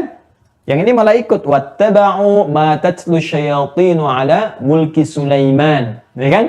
Wa ma kafara Sulaiman walakinna syayatina kafaru. Ya, setan tuh yang kafir kan, setan yang menutup diri, setan yang ngajak orang-orang kepada keburukan dan sebagainya. Dan ketika diajak disebut oleh Al-Qur'an orang-orang mengikuti ini wattaba'u. Nah, kalau dia terus-terus ikut dan sebagainya, maka muaranya adalah ke narul jahim, narul jahannam. Makanya munculnya nar. Kenapa disebutkan nar? Memberikan kesan ancaman kepada setan, ancaman kepada iblis. Kamu di tempat kembalinya, nar. Dan sekaligus sindiran, hei makhluk yang diciptakan dari nar, aku akan kembalikan kamu kepada nar, bukan nar yang biasa, kan? Tapi nar yang bergolak, yang akan menghancurkan semua sifat-sifatmu, kesombonganmu, dan segala yang terkait denganmu. Ya, namanya jahim yang paling ringan, ya, dan kamu akan masuk yang paling dahsyat, yang namanya jahannam. Makanya setan tuh selalu jahannam. Ya kan? Kenapa? Untuk menunjukkan sebuah kesan bahwa siksanya paling puncaknya. Ya, sifatnya paling dahsyatnya dari semua sifat yang akan menghukum dan menghunjamkan segala kesombongan yang melekat kepadanya. Jadi ketika disebutkan oleh Allah nar, sekaligus memberikan sindiran yang tajam dan kecaman. Hei, kepada makhluk yang tercipta dari api itu, kan? Nah, kamu akan dikembalikan nanti puncaknya ke jahannam yang menyiksa dengan segalanya. Jadi orang-orang yang mengikutkan ke situ maka disebutkan dengan ashabun nar. Ketika disebut ashabun nar, ulaika ashabun nari hum fiha khalidun. Ya kan? Ulaika ashabun nar. Ya, misal contoh di Quran surah kedua Al-Baqarah ayat 257. Allahu waliyyul ladzina amanu yukhrijuhum minadh dhulumati ilan nur wal ladzina kafaru awliya'uhumut taghutu yukhrijunahum minan nuri ilal dhulumat. Ulaika ashabun nar. Nar, mereka itu teman-temannya setan. Ya, karena nar itu punya dua nanti pemaknaannya. Satu, menunjuk kepada hukuman yang disebut dengan neraka. Yang kedua, sindiran tajam dan tegas kepada setan yang memilih untuk menghindari hidayah dan taubat ya kepada aspek kutukan, menjadi rajim. Alih-alih mendapatkan sifat rahmat dari rahim, dia memilih untuk menjadi rajim bimakna marjum. Maka apa yang terjadi? Makhluk terkutuk gitu kan. Makhluk yang tercipta dari api itu, nar, ya, kamu nanti kembalikan kepada jahannam yang membakar semua hal dengan segala kesombonganmu itu. Jangan merasa kamu dari api, ya, merasa aman. Kamu pun disiksa dengan api yang lebih besar, lebih dahsyat, yang menghancurkan sifat-sifat materi penciptaan kamu. Jelas ya? Dan kesombongan-kesombongan itu. Maka ketika disebutkan pengikut wattaba'u dan orang-orang yang mengikuti itu, ya, muttabi'in, ya, orang-orang yang mengikuti itu, nanti disebut ashabun nar. Ashabun nar itu bukan menunjuk kepada tempat neraka saja. Itu disebut teman-temannya setan juga. Nih, orang-orang yang memilih ashab itu kan jamak dari kata sahib, ya? Sahib jamaknya ashab dan sahbun. Diserap ke dalam bahasa Indonesia menjadi sahabat. Sahabat itu kan sesuatu yang lekat, yang dekat. Ulaika ashabun nar hum fiha khalidun. Mereka itu teman-temannya neraka. Di terjemahan begitu kan? Ya kan? Ya, sedangkan nar itu juga kalimat tegas untuk kecaman kepada setan, sindiran yang sangat tajam dan tegas. Ya, mereka itu teman-temannya setan. Artinya apa? Orang yang selalu ngikutin setan di dunianya. Taba'u itu kan pengikut. Ya, pemuja, pengikut. Hati-hati apalagi kalau sudah bikin-bikin sekte tertentu, sekte pemuja setan, pengikut setan dan sebagainya. Itu udah hati-hati tuh, bahaya itu. Mumpung masih hidup ya, kalau ada sampai informasi-informasi kita dapatkan demikian, kita doakan tuh supaya dapat hidayah, supaya balik. Kita doakan. Ya, dan hati-hati, mumpung masih ada kesempatan segera taubat. Ya, karena itu sudah dalam itu kalau sudah bikin sendiri sekte pengikut pemuja setan itu sudah masuk dalam kategori ini. Nah, orang-orang yang nanti ikut ini disebut ashabun nar oleh Al-Qur'an. Ya. Dan walinya setan gitu ya. Artinya apa? Dia akan kekal dengan yang diikutinya. Dia akan kekal dengan yang diikutinya, tempatnya pun kekal di mana? Di neraka. Nah, penyesalan terdalamnya apa? Akhirnya bagaimana? Ini kan yang mau kita sampaikan. Jadi ini menarik sekali. Dari awal ini kisahnya disampaikan kronologisnya, asal-usul, cara kerja kepada makhluk, bagaimana konsekuensinya seperti apa. Ini lihat sampai hitam begini tuh, ya, pengaruhnya tuh. Udah hitam tulisannya tuh ya. Ini wattaba'u nih. Begitu diikutin jadi ashabun nar. Nah, kisah tragisnya, inilah judul kita saat ini. Begitu pulang ini diikuti, kalau yang ini Jannatun Naim, kalau yang ini Narul Jahim dan Jahannam. Maka ketika berpulang, dia akan mengalami kisah tragis bersama para pengikut-pengikutnya. Makanya kita berikan judul hari ini kisah tragis iblis. Bisa bikin novel tuh, kisah tragis iblis. Tulisan yang bagus. Nah, jadi ini akhir tragis. Ya, Masya Allah, akhir tragis iblis. Iblis dan pengikutnya. Ini yang saya janjikan kemarin nih. Dimulai dengan kesombongan dan berakhir dengan kesombongan juga. Ini mau menghadapi hukuman yang dahsyat pun masih sombong juga tuh. Dan ini luar biasa ini ya. Luar biasa, sesuatu yang memang harus kita jadikan sebagai ibrah untuk kita hindari. The extraordinary crime itu ya ini nih. yang paling pokoknya itu. Nah, ini yang mau kita tutup nih. Kalau ini sudah selesai sampai di sini, maka simpul kedua tuntas. Tinggal kita membentengi diri supaya nggak kena provokasi ini. Nah, akhir tragisnya bagaimana? Ini dulu nih, kecaman-kecaman muncul, saling kecam. Taba'u ini yang tadinya Allah sampaikan wala tattabi'u, gitu kan? Nah, maka muttabi'un ini orang-orang yang mengikuti, kan? Yang digambarkan dengan pekerjaan. Selalu di Al-Quran itu dengan kata kerjanya. Wattaba'u ma tatlu syayatinu, ittaba'u. Itu kan kata kerja. Artinya apa? Artinya apa? Ada pola kerja yang diciptakan oleh setan. Bisikan-bisikan pada pekerjaan, pada aktivitas. Ya, pekerjaan itu kan disebut dengan amal. Jangan sampai muncul amalan karena hasil provokasi setan.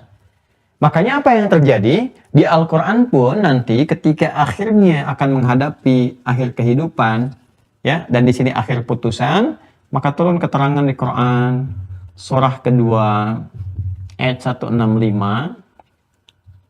sampai 167. Kita putar mundur dari 168 termundur ke atas ke sini. Dan puncaknya iblisnya masih sempat pidato deh. Quran surah 14 ayat 22.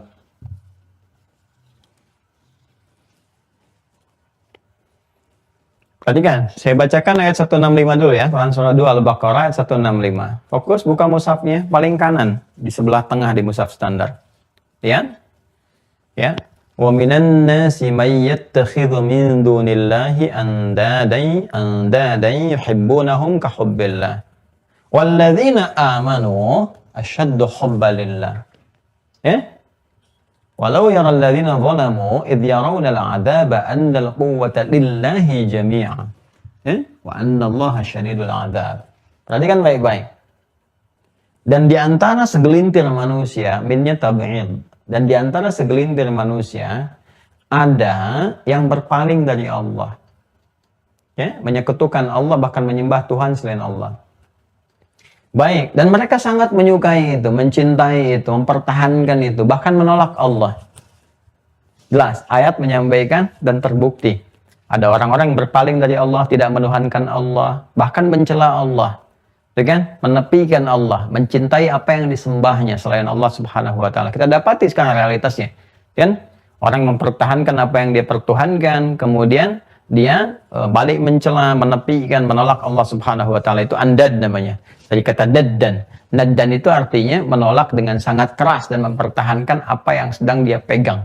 Yaitu naddan namanya. Ya. Jadi bukan sekedar mempersekutukan, tapi mempertentangkan. Sekaligus menolak dengan keras, dengan kecam. Jadi menolak jauh-jauh. Disebutkan nama Allah pun nggak mau. Kan?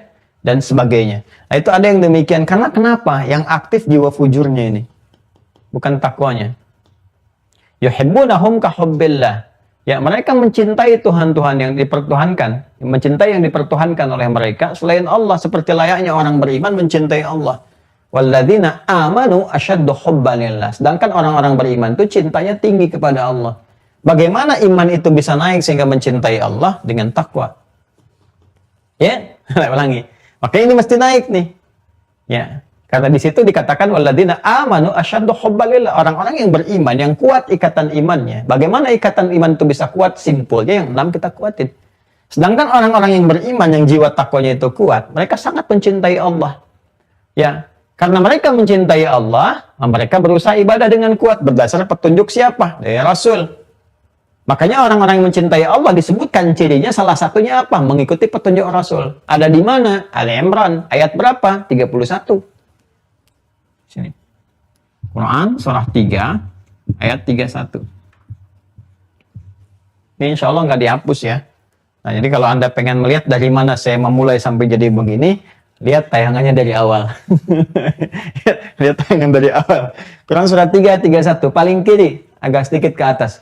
Qul, katakan Muhammad sallallahu alaihi wasallam, in kuntum tuhibbunallaha. Jika kalian serius mencintai Allah, fattabi'uni, maka ikuti petunjukku. Petunjuk yang dibawa oleh siapa? Nabi Muhammad sallallahu alaihi wasallam. Yuhibbukumullah, dari situ turun cinta Allah. Yuhibbukumullah, cinta Allah. Sedangkan cinta Allah diberikan pada siapa? Orang beriman. Dan ciri orang beriman, walladzina amanu asyaddu hubban lillah. Kembali ke Al-Baqarah ayat 165. Walladzina amanu asyaddu hubban lillah. Ya, sedangkan orang-orang beriman itu cintanya tinggi kepada Allah. Bagaimana kita orang beriman? Kita mengatakan kami beriman. Ya, kita mencintai Allah. Pembuktiannya bagaimana? Lewat ibadah. Caranya bagaimana? Ikuti petunjuk Rasulullah. Baru muncul cinta. Jadi kalau orang ibadah nggak pernah ngelihat petunjuk Nabi, orang sholat subuh 2 rakaat, dia 3 rakaat, kan? Apalagi yang mencela misalnya petunjuk-petunjuk Nabi, ya mengolok-olok petunjuk Nabi, nggak akan muncul rasa cinta kepada Allah. Karena nggak muncul cinta kepada Allah, maka yang keluar di lisannya pun pertentangan pada hukum-hukum Allah. Gitu aja, senangnya hobinya menentang aja, ngolok-ngolok dan sebagainya. Itu yang berbahaya, itu ada penyakit di kalbunya. Disebut dengan nifaq. Itu yang disebutkan di Al-Baqarah ayat 10. Fi qulubihim marad, fazadahumullahu marada. Itu nyambung semua, teman-teman. Nyambung semua. Penyakitnya ini, obatnya ini, dan sebagainya. Ya. Nah, nanti ini gambarannya. Lalu apa yang terjadi? Orang-orang yang konsisten mempertahankan, mengikuti bujuk rayu setan dengan sifat fujurnya dan menjauh dari Allah. Idh yarawna al-'adzaba anna al-quwwata lillahi jami'a. Wah, ini lalu mereka menyesal. Walau yaral ladzina zalamu, kalaulah kemudian nanti orang-orang yang zalim itu, nah Allah menggunakan kata lau di sini sudah masih sayang ya Allah. Fa bi ayyi ala'i rabbikum atukadziban, fa bi ayyi ala'i rabbikum atukadziban. Allah ya Rahman ya Rahman, masih sayang. Ini pun yang terjerembab begini, sebelum nyawanya sampai ke kerongkongannya masih diberi kesempatan oleh Allah. Daripada kamu nanti ngelihat sesuatu terjadi di masa depan, aku yang tahu, aku yang Tuhan. Daripada kamu lihat ke depan nanti kamu banyak menyesal. Walau yaral ladzina zalamu, kalaulah mereka nanti melihat. Itu kan satu harapan di dalamnya supaya ada gambaran, harapan kepada kita. Allah memberi, ya Allah sang pemberi, kita yang berharap. Ya, kita punya harapan untuk balik, untuk taubat. Walau yaral ladzina zalamu, disebutkan, kalaulah orang-orang yang zalim itu menggunakan kata kerja zalamu, telah berbuat zalim. Kalaulah orang-orang telah berbuat zalim itu. Apa itu zalim? Menempatkan sesuatu bukan pada tempatnya. Saya sering analogikan. Ya, minum pakai gelas, mandi pakai gayung. Ada orang mandi pakai gelas, minum pakai gayung. Itu zalim dari pengertian bahasa. Dan puncak kezaliman itu adalah menempatkan sesuatu bukan pada tempatnya dalam aspek ketuhanan. Yang harus kita tempatkan sebagai Tuhan, yang disembah, dipertuhankan, diibadahi itu Allah. Tapi dia menempatkan sesuatu bukan pada tempatnya. Dia geserkan, Allah bukan Tuhan yang Tuhan ini. Dia rubah tempatnya, keadaannya. Ya, dia rubah segala hal yang terkait dengan keyakinannya. Menempatkan sesuatu bukan pada tempatnya. Puncaknya apa? Puncaknya syirik. Syirik, apa itu syirik? Ya, syirik itu menjadikan Allah yang seharusnya sebagai Tuhan, dia geser, bukan Tuhan yang ini. Salah dia dalam berketuhanan. Salah dia dalam beribadah, dalam menyembah dan sebagainya. Karena itu di Al-Quran disebutkan inna syirka la zulmun azim. Jelas. Quran surah 31 itu Luqman ayat ke-13, ya kan? Ditutup ya, ya bunayya la tusyrik billah inna syirka la zulmun azim. Itu satu kezaliman yang paling besar. Diwariskan dari sejak kecil, jangan sampai berbuat zalim dalam keimanan, itu tingkat tertingginya. Nah, kalaulah orang-orang ini yang tadi ya berpaling dari ketakwaan, takwa mendekatkan diri kepada Allah, dia menjauh, ya salah menempat, kalaulah mereka nanti bisa melihat bahwa hukuman mereka di akhirat nanti itu begitu dahsyat, ditampakkan kan sejak di alam kubur kan kelihatan, baru muncul penyesalan. Ya. idh yarawnal 'adzaba, bahwa ketika mereka melihat ancaman itu dan mereka sadar, oh selama ini kekuatan yang tertinggi bukan dari Tuhan yang dipertuhankan ya oleh mereka itu, bukan yang mereka pertuhankan, bukan yang mereka hadirkan. Saya nggak mau menggunakan kata aku karena saya tidak terlibat di dalamnya. Jadi ini bukan yang mereka pertuhankan, bukan yang mereka hadirkan selama ini, bukan yang mereka yakini. Akhirnya apa yang terjadi? Mereka meyakini annal quwwata lillahi jami'ah. Ya, dan semua kekuatan kembali kepada Allah. Apa yang terjadi? Ittabarra alladzina tubi'u minal ladzina taba'u. Balik ke sini. Ayat 166.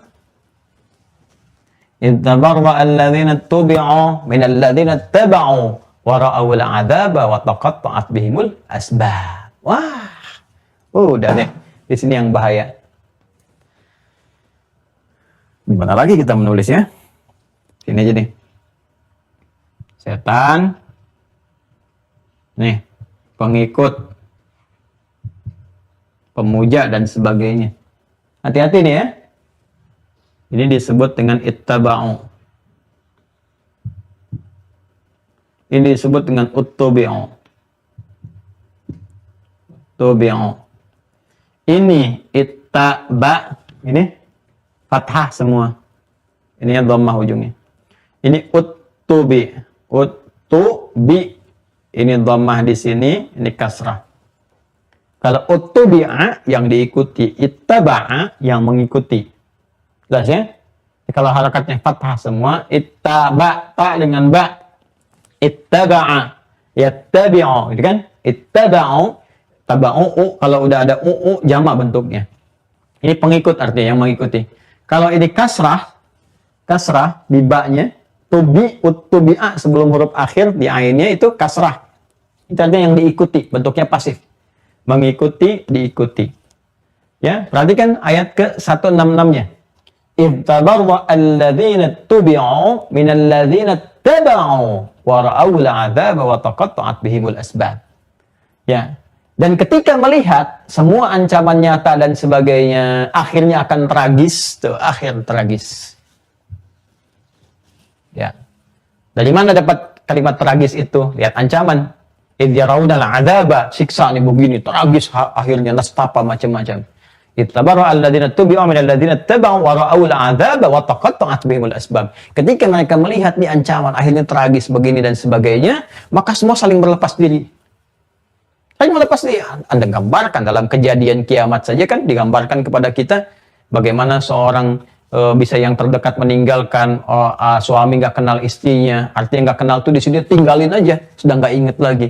Ya ke anaknya demikian, ke macam-macamnya, ya wa ummihi wa abi, kan? Kemudian wa fasilatihi allati tuwi dan sebagai wa man fil ardi jami'a, semua kalut dan sebagainya. Apalagi ketika dikumpulkan ngelihat semua kekacauan yang tampak, kacau itu kacau saat dihukum, yang teriak, yang macam-macam, kan suasana kacau itu begitu.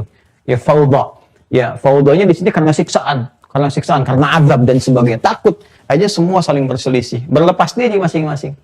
Di antara yang berlepas diri itu siapa? Ini setan. Nanti ada 3 golongan yang berlepas diri di sini. Ya, tapi nanti saya akan fokus ke sini. Golongan yang pertama adalah malaikat yang pernah sebagian manusia menyembah malaikat yang sebagai dipertuhankan. Ada yang begitu. Makanya kemarin saya sampaikan kan, yang kemarin, tayangan yang kemarin, masih ingat, dikaji lagi kemarin. Ada sebagian manusia ingin menuhankan malaikat, menganggap malaikat sempurna, maka Allah kemudian memberikan sebuah pernyataan tegas kepada kita bahwa malaikat pun itu makhluk Allah, tidak sempurna, tidak mengetahui masa depan macam-macam kecuali yang Allah telah tetapkan kepada mereka tugasnya. Karena itu mereka diminta sujud hormat kepada Adam atas perintah Allah, gitu kan? Mereka bukan hanya ibadah kepada Allah, bersujud kepada Allah, tapi menaati semua perintah Allah. Ini menunjukkan mereka makhluk. Makanya nanti di sebagian ayat Al-Quran kita akan temukan bagaimana malaikat berlepas diri. Kamu ini nyekutukan Allah dengan aku macam-macam. Aku bukan Tuhan, aku bukan apa-apa, gitu kan? Nah, itu membantah mereka, ya, seperti yang diklaim oleh para makhluk ini, dan mereka mengatakan mereka sebagai hamba Allah, sebagai wujud ketaatan kepada Allah. Jadi dalam konteks persaksian seperti itu, suasana demikian, malaikat pun masih menguatkan dirinya sebagai hamba Allah Subhanahu wa taala. Nanti kita akan baca bagian dari tafsir di akhirnya. Kemudian para jin yang sering dimintakan bantuan oleh manusia, yang di surat Al-Jin itu, yang tadi di surat Saba, yang ini di surat Jin, ya. Mereka mengatakan rijalun minal insi, ya, yang udzuna birijalin minal jinni fazaduhum rahaqa, ya kan? Dan ada sebagian manusia dari kalangan manusia minta bantuan kepada jin, bahkan ada yang mempersekutukannya, ya kan? Minta rujukan, minta macam-macam, berbuat musyrik, itu pun berlepas diri juga. Berlepas diri, ya. Dan puncaknya siapa? Ini iblis, setan. Ittabaru alladziina tubi'u min alladziina taba'u wa ra'ul 'adzaba wa taqatta'at bihimul asbab wa taqatta'at bihimul asbab, dan sebab-sebab keterikatannya saling diputuskan akhirnya. Gak tahu ya. Nanti kita akan lihat gimana nih cara berlepas dirinya iblis, setan, dari yang mengikutinya saat di dunia dan sebagainya. Seperti apa gambarannya? Kalau Anda yakin Allah sebagai Tuhan kita dan yakin dengan apa yang terjadi saat ini, maka kita pun harus meyakini apa yang terjadi di akan datang. Karena itu perkara akhirat dinaikkan levelnya menjadi keyakinan. Quran surah keempat, Quran surah kedua Al-Baqarah ayat keempat. Wabil akhirati hum yuqinun. Ya, dan si orang beriman itu mesti yakin pada hari akhirat, tentang segala yang terjadi yang akan datang. Kita meyakini yang sekarang, yang sebelumnya, yang telah Allah tetapkan, maka yang akan datang pun yang Allah sampaikan terus yakin. Makanya saking sayangnya Allah diberitahu dari sekarang, supaya kita siapkan. Kalau Allah nggak sayang, akan dibiarkan begitu saja. Ya udah, jalani kehidupan, terserah kamu deh, ntar pulang gimana resikonya, kan mudah. Tapi saking rahmannya Allah diberikan penjelasan, begini. Kita belajar rukun iman supaya yakin. Ya, maka apa yang terjadi? Wa taqatta'at bihimul asbab, diputuskan hubungannya nih. Setan memutuskan. Kan? Baik, perhatikan. Ittabaru alladziina tubi'u min alladziina taba'u wa ra'awul 'adzab wa taqatta'at bihimul asbab. Wa qala alladziina taba'u law anna lana karratan fanatabarra'a minhum kama tabarra'u minna. Allahu akbar. Maka ikut lagi nih. Para pengikut itu kemudian berkata, enak aja kamu berlepas diri dari kami. Ya Allah, kalau diberi kesempatan aja, kami bisa mengulang kehidupan. Tuh, penyesalan akhirnya. Akhir tragis, cuma bisa menyesal. Ya, cuma bisa menyesal. Wa qala alladziina taba'u law anna lana karratan fanatabarra'a minhum kama tabarra'u minna. Kalau kita bisa memutar waktu, ya Allah, kalau dikasih kesempatan. Tuh. Ya, orang baru masuk kubur aja udah bermohon kepada Allah, fa saddaqa wa aqum minas shalihin. Allah berikan kesempatan untuk bisa menghabiskan waktu yang kemarin. Ya, walau sebentar aja, ya Allah, aku akan gunakan semua materi yang kau titipkan segalanya untuk berbuat baik, beramal soleh. Wa aqum minas shalihin. Kalau ini sampai akhirat udah nggak bisa, tadi juga nggak bisa, di alam kubur udah nggak bisa balik, kecuali jariah yang mengalir terus pahalanya walaupun nggak mengerjakan amalnya, karena sebelumnya sudah dikerjakan. Ya kan? Nah, ini sampai di akhirat sudah. Mereka mengatakan, ya Allah, kalau waktu bisa diputar, kami akan mengulang dan berlepas diri dari setan ini. Ya, walau anna lana karratan fanatabarra'a minhum kama tabarra'u minna. Sebagaimana ini sekarang berlepas diri, dulu aku ikutin. Aku menjauh dari Allah karena ngikutin ini. Aku sembah-sembah, aku ajukan begini, aku merasa ada manfaat dan sebagainya. Di sini sekarang berlepas diri. Dengan baik, kalaulah waktu bisa diputar, aku akan berlepas diri. Allah sampaikan suasana itu, diinfokan kepada kita supaya kita menghindari ini. Lalu apa yang terjadi? Dia pidato. Nah, ini kita baca tafsir ya, supaya ada satu wawasan yang lebih ya dari kita. Ada satu wawasan yang lebih, teman-teman sekalian. Perhatikan baik-baik. Ini yang saya baca sekarang, coba Ibnu Katsir dulu ya. Tafsir Al-Quran Al-Azim, karya Al-Imam Ibnu Katsir. Ya. Baik, halaman 357, dari 356 sampai 357 juz yang pertama ya. Setelah kita bacakan ayatnya, saya langsung ke tafsirnya. Bismillahirrahmanirrahim. Yadhkuru ta'ala halal musyrikin bihi fid dunya wa ma lahum fid daril akhirah haitsu ja'alu lahu andada. Jadi kan Allah Subhanahu wa taala menyebutkan keadaan orang-orang yang musyrik, orang-orang yang ingkar kepada Allah, gitu kan? Dan mereka berlaku itu saat di dunia. Seperti tadi saya sampaikan, ya, bagaimana mereka menyekutukan Allah, mencela Allah, menjauh dari Allah, kemudian menjadikan apa yang mereka yakini sebagai Tuhan dipertuhankan oleh mereka dan mengikuti tipu daya setan, kan? Lalu Allah berikan gambaran suasana saat di akhirat, kan? Amthalan wa nadhara'a ya'budunahum ma'ahu wa yuhibbunahum ka hubbillah wa huwa Allahu la ilaha illa hu. Kan? Sedangkan mereka tadi sifatnya mencintai yang dipertuhankan itu, menjadikan sebuah gambaran bagaimana mereka mendekatinya. Rasa cintanya bahkan melebihi atau bahkan menyamai orang-orang beriman yang mencintai Allah. Ya kan orang beriman tuh kalau cinta Allah kan dia mempertahankan semua ibadahnya, hukum-hukum Allah dan sebagainya, bahkan mau berjuang dengan harta, dengan jiwa dan sebagainya. Ini sisi lain juga ada yang begitu. Mau berkorban untuk yang dipertuhankannya selain Allah, menjaga dan sebagainya. Nanti di akhirat akan ada pertaruhan. Ya, maka dikasih gambaran demikian, pada akhirnya mereka menyesal, gitu kan? Apa yang terjadi? Yang terjadi ittabaru alladzina tubi'u minal ladzina taba'u wa ra'awul 'adzaba wa taqatta'at bihimul asbab. Tabarra'at minhumul malaikatu alladzina kanu yaz'umuna annahum ya'budunahum fi darid dunya. Ya kan? Fataqulul malaika. Nah ini, perhatikan. Tadi saya sampaikan kan? Maka berlepas dirilah semua yang pernah dipertuhankan oleh orang-orang itu. Ya. Bahkan yang dipertuhankan ini kan ada 3 golongan. Tadi saya nyebut yang pertama malaikat, masih ingat kan? Ya, maka malaikat pun berkata, ya di surah Al-Qasas dulu ya, ayat 63. Quran surah Al-Qasas surah 28 ayat 63. Ini perlepasan diri malaikat. Ya, malaikat itu kan sifat takwanya tinggi, nggak pernah menganggap diri selain dari apa yang Allah tetapkan kepada mereka. Jadi ketika ada yang menganggap malaikat sebagai Tuhan, saya pernah ingat teman-teman, waktu saya terangkan tentang sejarah bagaimana masuknya patung ke dalam Ka'bah, ya kan salah satunya kan yang dibikin patung itu malaikat yang dipertuhankan oleh sebagian orang-orang pada masa itu. Dan kekinian pun ada yang memuja malaikat. Hati-hati ya, Ka'bah itu asalnya nggak ada patung, bersih, baik, kemudian muncul patung, ya dan sebagainya yang saya pernah sampaikan sejarahnya, termasuk dari eranya Amr bin Luhai dan sebagainya, gitu kan, sampai Nabi mengembalikan kepada suasana asalnya. Nah di dalam itu ketika dikeluarkan ada gambaran yang menuhankan malaikat. Nah itu maka malaikat berlepas diri. Tabarra'na ilaika makanu iyana ya'budun. Ya kami berlepas diri. Kalian ini katanya dikecam malaikat, kalian ini nyembah-nyembah kami ini bukan Tuhan, kami nyembah Allah, kami sujud kepada Allah dan sebagainya. Jadi malaikat berlepas diri, ya dan sebagainya. Kemudian juga ada di surat Saba yang tadi saya sampaikan, ayat 41, ya. Quran surah Saba surah 34 ayat 41, ya. Subhanaka anta waliyuna min dunihim, ya bal kanu ya'budunal jinna aktsaruhum bihim mu'minun. Ya maka malaikat tuh langsung mengarahkan semua ketuhanan kepada Allah. Tadi yang saya sampaikan.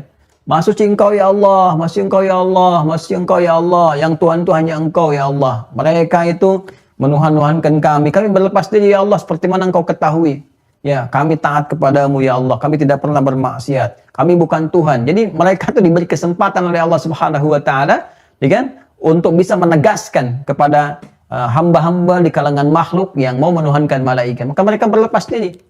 Ya, sehingga di situ tampil kebenaran fungsi malaikat yang diciptakan untuk menyembah Allah, beribadah sesuai dengan tugas-tugasnya. La ya'sunallaha ma amarahum wa yaf'aluna ma yu'marun. Maka malaikat kemudian mengatakan tuh mereka itu, ya Allah, makhluk-makhlukmu tuh, kan? Mereka menyembah jin, ya, dan menduga itu adalah bagian dari malaikat.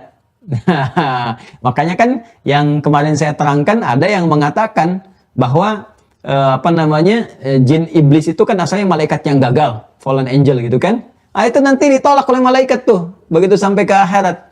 Itu jin itu, bukan kami itu, kan?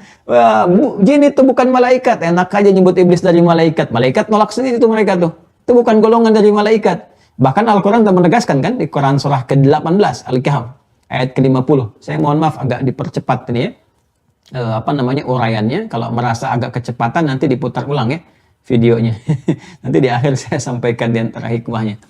Jadi ketika disampaikan kana minal jinni fa fasaqa an amri rabbi, iblis itu dari kalangan jin, tapi tetap ada yang menduga iblis itu dari malaikat yang gagal gitu kan. Malaikat itu marah waktu kembali ke akhirat, mereka mengatakan kalian tuh nyembah jin, bukan malaikat, sedangkan kami hamba-hamba Allah, kami hanya menyembahmu saja ya Allah. Mereka mengatakan subhanaka anta waliyuna, engkau lah Tuhan kami ya Allah, kami nyembah engkau gitu kan. Bal kanu ya'budunal jinna wa aktsaruhum bihim mu'minun, dan mereka bahkan menyembah jin. Nah, jin sendiri ketika mendapatkan pernyataan dari malaikat itu, ya yang mereka tuh ada yang berlepas diri juga. Kami bukan Tuhan juga. Nah, itu tuh. Ya, kami bukan Tuhan juga. Akhirnya pakainya suasananya demikian tuh, saling berlepas diri.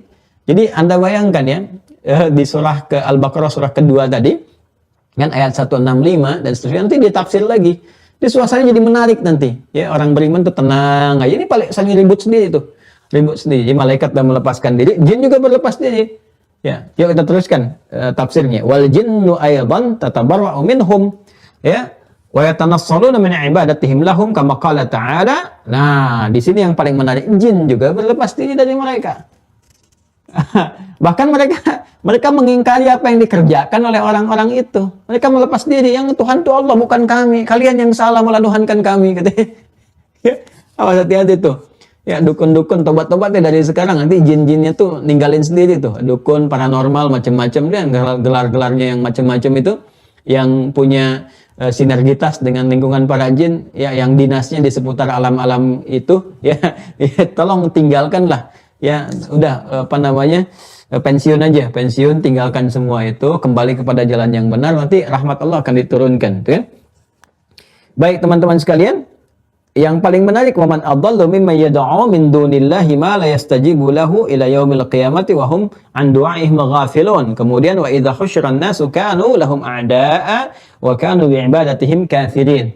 Lalu yang paling menarik di surat Maryam ayat 81 sampai 82. Quran surah 19 ayat 81 sampai 82 kita bacakan. Wa qala ta'ala wattakhadhu min dunillahi alihatan liyakunu lahum 'izza kalla sayakfuruna bi'ibadatihim wa yakunu 'alaihim didda.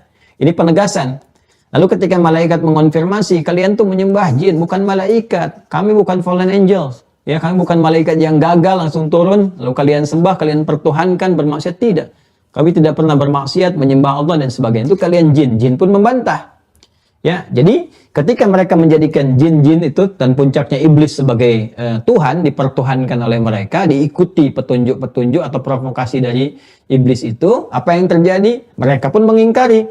Wa yakununa 'alaihim didda, maka menjadi lawan di akhirat kelak. Enggak, kami enggak pernah begitu.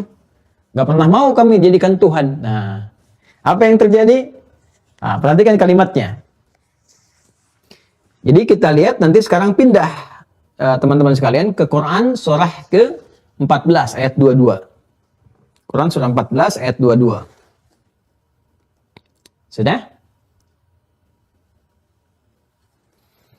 Buka Quran surah 14. Ini sebenarnya banyak sekali ayat-ayatnya ya. Kita ingin tunjukkan, tapi saya mau langsung ke puncaknya, ke iblis. Jadi malaikat tuh menolak klaim itu, lalu mengatakan kepada ini jin-jin berlepas diri juga, jin-jin yang umum berlepas diri, gitu kan? Ada jin yang soleh-soleh juga kan dan sebagainya. Semua mengakui sebagai hamba Allah. Nah, puncaknya jin yang ini paling apa tuh, Mas? Bahasa Rusia itu baragajul ya. Nah, jin yang paling baragajul, gitu ya. Yang ini yang paling apa? Yang luar biasa lah. Jeleknya complicated ya, terkomplikasi dengan keburukan gitu kan.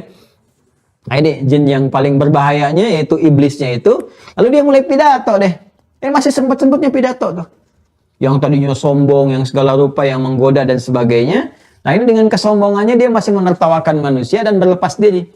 Ya, wa qala asyaitanu lamma qudiya al-amru innallaha wa'adakum wa'dal haqqi, kan? Wa wa'adtukum fakhtalaftukum fa akhlaftukum. Allahu akbar. Wa'adtukum fa akhlaftukum. Lihat baik-baik, ada Quran surah 14 ayat 22. Ya kan? Dia mulai pidato, waqala syaitanu, dan setan mulai pidato. Ya, ketika malaikat sudah berlepas diri semua, enggak, kami makhluk Allah, kami taat gini. Jin yang umum-umum juga berlepas diri, setan yang pidato. Jadi sebelum dilempar ke neraka jahanam tuh, ya. Maka sebelum dilemparkan dia mulai pidato, waqala syaitanu, maka setan mulai pidato. Iblis di sini. Lamma qudiyal amru, ketika ditetapkan keputusan Allah terakhir tuh, legasi terakhir ketika ditetapkan, sudah nih, kamu udah diputuskan dari awal kan, kamu memilih jalan yang begini, ketetapan akan tiba. Udah dikasih penangguhan waktu, dikasih kesempatan tobat, gak mau tobat, dikasih hidayah gak mau, dikasih rahmat gak mau, memilih menjadi makhluk yang terkutuk, sehingga dikenal dengan syaitan rajim, ini akhirmu. Maka sebelum masuk ke puncak siksaannya itu, dia berkata, dia pidato, lamma qudiyal amru, ketika ditetapkan kepadanya keputusan, innallaha wa'adakum, dia sendiri yang bilang, kalian semua, balik yang ke Al-Baqarah ya, yang ke 165, 166 itu sampai 167, wataqatta'at bihimul asbab, yang 166-nya di ujung, wataqatta'at bihimul asbab, ketika semua dia lepaskan, ya dia berlepas diri tuh, aku berlepas diri dari kalian. Ya kalau bahasa kitanya ya muncullah, kalian semua, aku berlepas diri dari kalian, ya kan? Aku nggak tanggung jawab kalau kalian masuk neraka juga, aku nggak tanggung jawab, gitu kan? Ya, ini adalah jalanku. Kalian pilih jalan ninja kalian sendiri, bahasa anak milenial sekarang, gitu kan? Kalian sudah tetapkan, kalian yang sudah pilih, aku berlepas diri. Aku berlepas diri. Innallaha wa'adakum wa'dal haqqi. Allah telah menunjukkan, menjanjikan kalian janji-janji yang benar. dikasih Rasul, kasih bisikan malaikat, semuanya benar. Dan kalimatnya menunjukkan hak, kebenaran yang mutlak. Dia sendiri pidato. Kalian ini kenapa manusia? Ikut-ikut aku katanya. Allah menjanjikan kepada kalian semua yang benar. Dikirimkan Quran, petunjuk yang benar. Kalian kan udah ngecek sendiri. Udah bandingkan sendiri, terbukti kebenaran Quran. Ya, dari keindahan bahasanya, dari hikmahnya, dari isinya, dari mukjizatnya. Kalian udah tahu sendiri. Dikirimkan malaikat untuk bisikan, kalian dengar sendiri bisikannya. Ngajak sholat, ngajak puasa, ngajak yang baik-baik, dan sebagainya. Dikirimin Rasul, kalian udah buktikan kebenaran Rasulnya. Bisa dibuktikan, dilacak sejarah, kelahirannya kalian tahu, ibunya tahu, bapaknya tahu, misinya tahu, segalanya tahu. Bahkan ada yang menetapkan sebagai manusia dengan pengaruh paling tinggi di muka bumi. Kurang apa lagi? Ya, innallaha wa'adakum wa'adal haqqi wa wa'adtukum. Ya, sedangkan aku menjanjikan kepada kalian, ya, fa'akhlaftukum, maka aku menyalahi semua itu karena aku nggak punya apa-apa. Ya. Akhlaf itu teman-teman sekalian, menyalahi sesuatu karena memang nggak punya hujah, nggak punya dalil, nggak punya alasan. Jadi cuma ngajak aja begitu, nggak ada esensinya. Aku ngajak kalian kepada yang nggak ada esensinya. Aku nggak pernah maksa. Ya, kita terusin ya. Ya, kata setan tuh ya, kata setan. Wa ma kana li 'alaikum min sultan. Ya, kata setan, dan dia berkata, aku nggak punya kekuatan untuk kalian. Aku nggak punya kekuatan. Ya, illa anda autukum fastajabtum li. Ya, aku nggak punya kekuatan dan aku nggak bisa maksa. Aku nggak maksa, cuman ngajak aja. Cuman salahnya kamu ikut. Tuh. Itu ngeles tingkat tinggi tuh. Hati-hati, bahaya tuh teman-teman sekalian. Ya, jurus ngeles pada kejelekan itu yang warisan setan yang akan dipidatokan. Awas, hati-hati tuh ya. Jurus ngeles pada keburukan itu warisan setan yang akan dipidatokan. Awas, hati-hati ya, aliran ngelesyun tuh. Ya, aliran ngelesyun, orang-orang yang suka ngeles. Ya, juga makiun yang suka maki-maki gitu ya, dan sebagainya. Hoaksiun dan orang-orang bikin hoaks ya, dan seterusnya. Hati-hati tuh. Ya, pada di akhirat itu akan ditampakkan ya raja ngeles. Ya, semuka alam itu. Raja ngeles semuka alam, ngeles pada keburukan-keburukan. Itu dia akan mengatakan apa yang disampaikan oleh iblis ini, ya, dia katakan, "Oh, maka li 'alaikum min sultan." Aku sebenarnya nggak punya kekuatan, aku nggak maksa kok. Ya, dia mau katakan pernah nggak ada aku maksa? Coba lihat catatan kalian di kitab kalian tuh, ada nggak aku maksa? Aku nggak pernah maksa. Aku cuma goda. Cuman salahnya kamu ikut. Cuman salahnya kamu ikut. Benar-benar deh ya.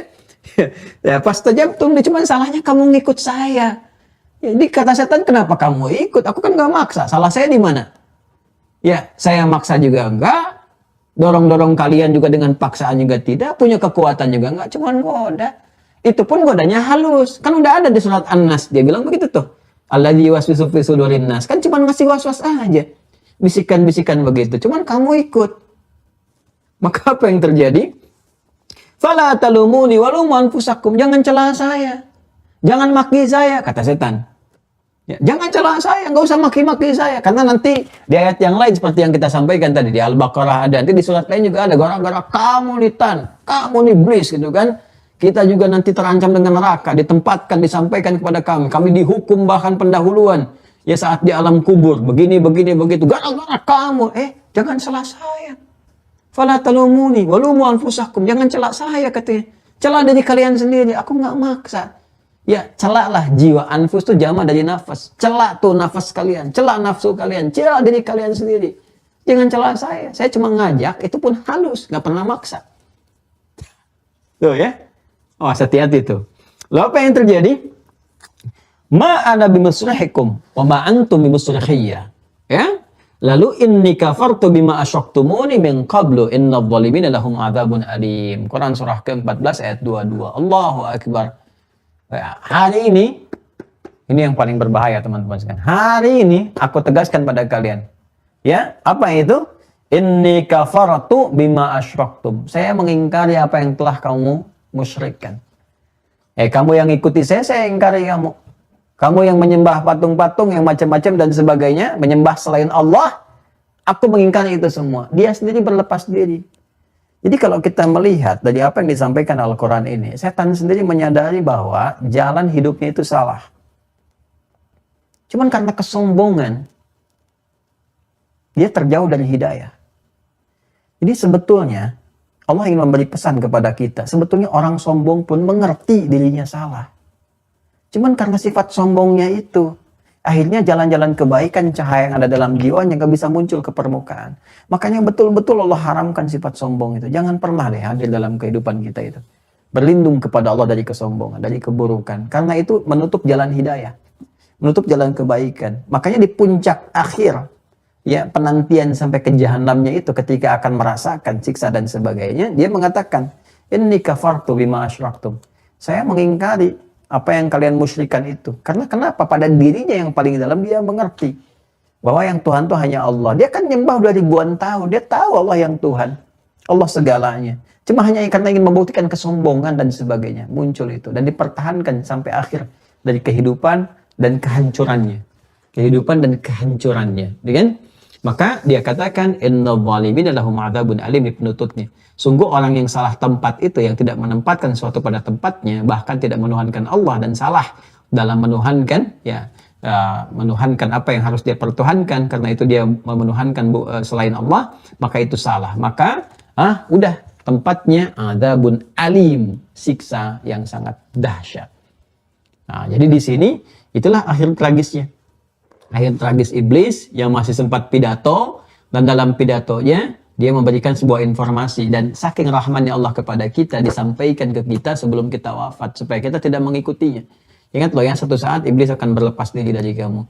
Nah ini ya teman-teman, miniatur ini pun ditampakkan dalam kehidupan kita. Coba deh, kalau dalam saat persidangan dan sebagainya, orang-orang yang bersekongkol pada dasarnya sebelum tertangkap kan saling berlepas diri. Bukan saya Pak, dia yang melakukan. Emang saya lakukan Pak, cuman saya nggak segede yang dia ngambilnya paling banyak Pak. Wah enggak Pak, saya nggak melakukan, saya cuma nyayat dikit doang, dia yang nusuk tuh. Enggak Pak, saya cuma nusuk dikit aja kakinya, dia yang nembak kepalanya. Itu semua saling begitu. Coba lihat deh, saat di dunia kan begitu. Ya, maaf nih, urusan yang sebagian dari fitnah itu kan seperti kentut ya. Itu juga sudah saling todong sana sini kan. Bukan saya kok, udah berlepas masing-masing tuh. Ya, Anda bisa bayangkan tuh, apalagi urusan iblis sampai ke akhirat.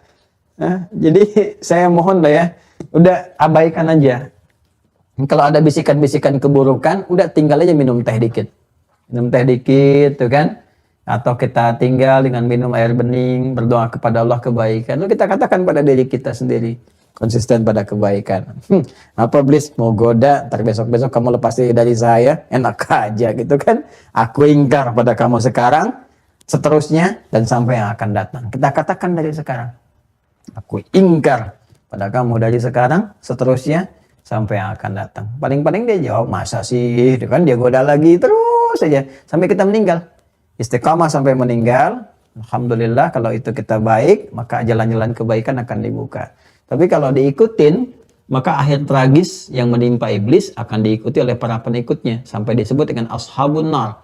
Ashabun nar, mereka itulah ya teman dekatnya, sahabat-sahabatnya neraka. Dan nar itu juga adalah bagian dari penciptaan iblis. Artinya apa? Ini, kata Allah, kalian enak aja ya, saling berlepas diri, saling tidak mengakui, disatukan semuanya. Kalian sahabatan saat di dunia, sahabatan saat di akhirat. Tuh, rasakan di jahanam. Masuk semua. Masuk ke jahim, masuk ke jahanam, ashabun nar, ulaika ashabun nar. Mereka itu semua sahabatnya nar. Ya, sahabatnya iblis juga yang diciptakan dari nar, baliknya ke jahanam, ke jahim. Udah masukkan semua supaya mereka kumpul. Udah sama-sama melaknat aja tuh di neraka dan sebagainya. Udah masuk.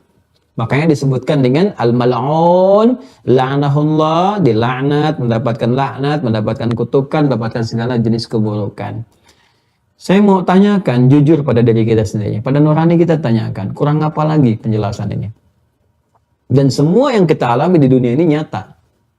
Apa yang disampaikan Al-Quran, yang kita alami di dunia nyata. Coba, dari info dalam rahim kandungan nyata kan? Ya, sumber kita dari mana, seperti apa prosesnya, yang disampaikan Al-Quran nyata. Begitu lahir kita butuh ASI, nyata. Al-Quran sampaikan, Al-Baqarah 233, wal walidatu yurdi'na auladahunna. Ada. Kita tumbuh dewasa dijelaskan proses pertumbuhan kita. Butuh apa, butuh ini, butuh itu. Ya, telinga dengar duluan fungsi yang baik sebelum mata bisa berfungsi dengan baik. Nyata dibuktikan lewat kedokteran.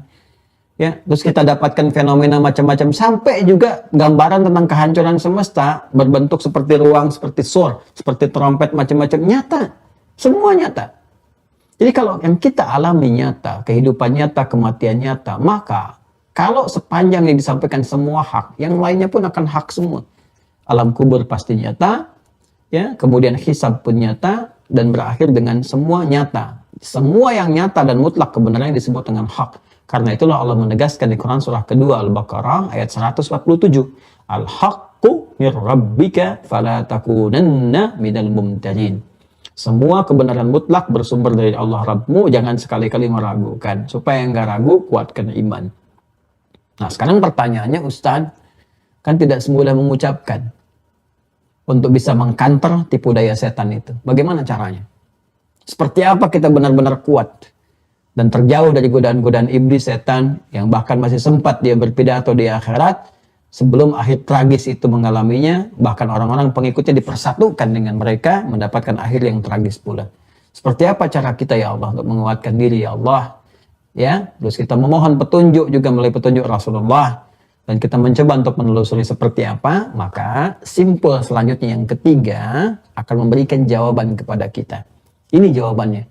Kalau nggak pengen kamu semua, gitu kan, kena tipu daya iblis, ya kan, kena tipu daya setan, terjerumus mengikuti jejak langkah setan, maka salah satu caranya kan ikuti petunjuk Allah kan? Ikuti kan? Yang diturunkan sejak Adam mulai diturunkan, berkelanjutan sampai berganti Nabi dan Rasul yang disebut dengan hudan, ya kan?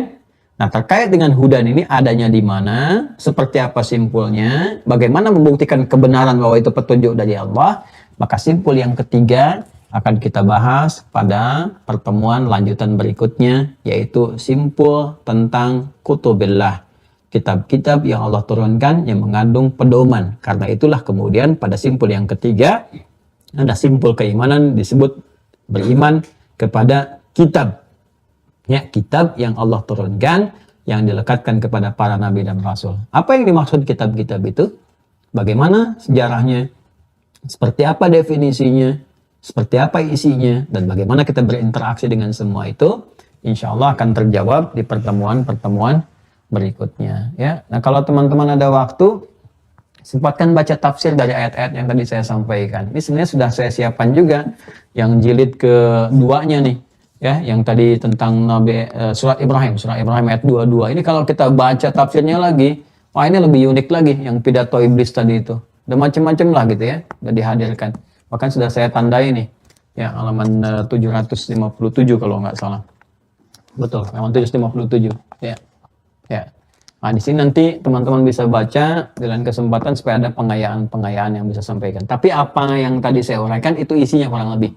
Ya, tadi saya baca jilid pertamanya untuk tafsir Al-Baqarah keterkaitan dengan yang ini. Kalau ingin dalami jilid kedua, tapi tadi sudah saya uraikan sedikit banyaknya supaya kita ketahui.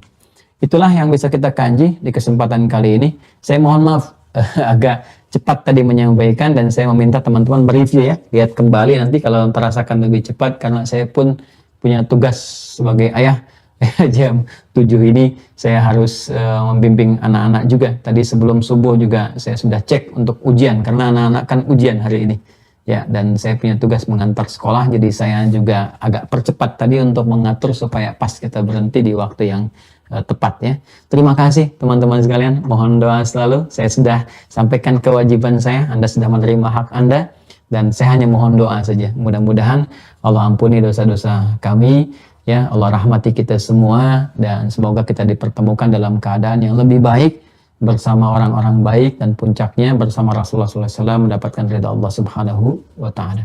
Allahumma taqabbal minna innaka antas sami'ul alim wa tub 'alaina innaka antat tawwabur rahim. Allahumma inna na'udzubika bi rahmatika ya rahmanir rahim minasy syaithanir rajim. Ati anfusana taqwaha wa zakkiha anta khairu man zakkaha anta waliyuha maulaha.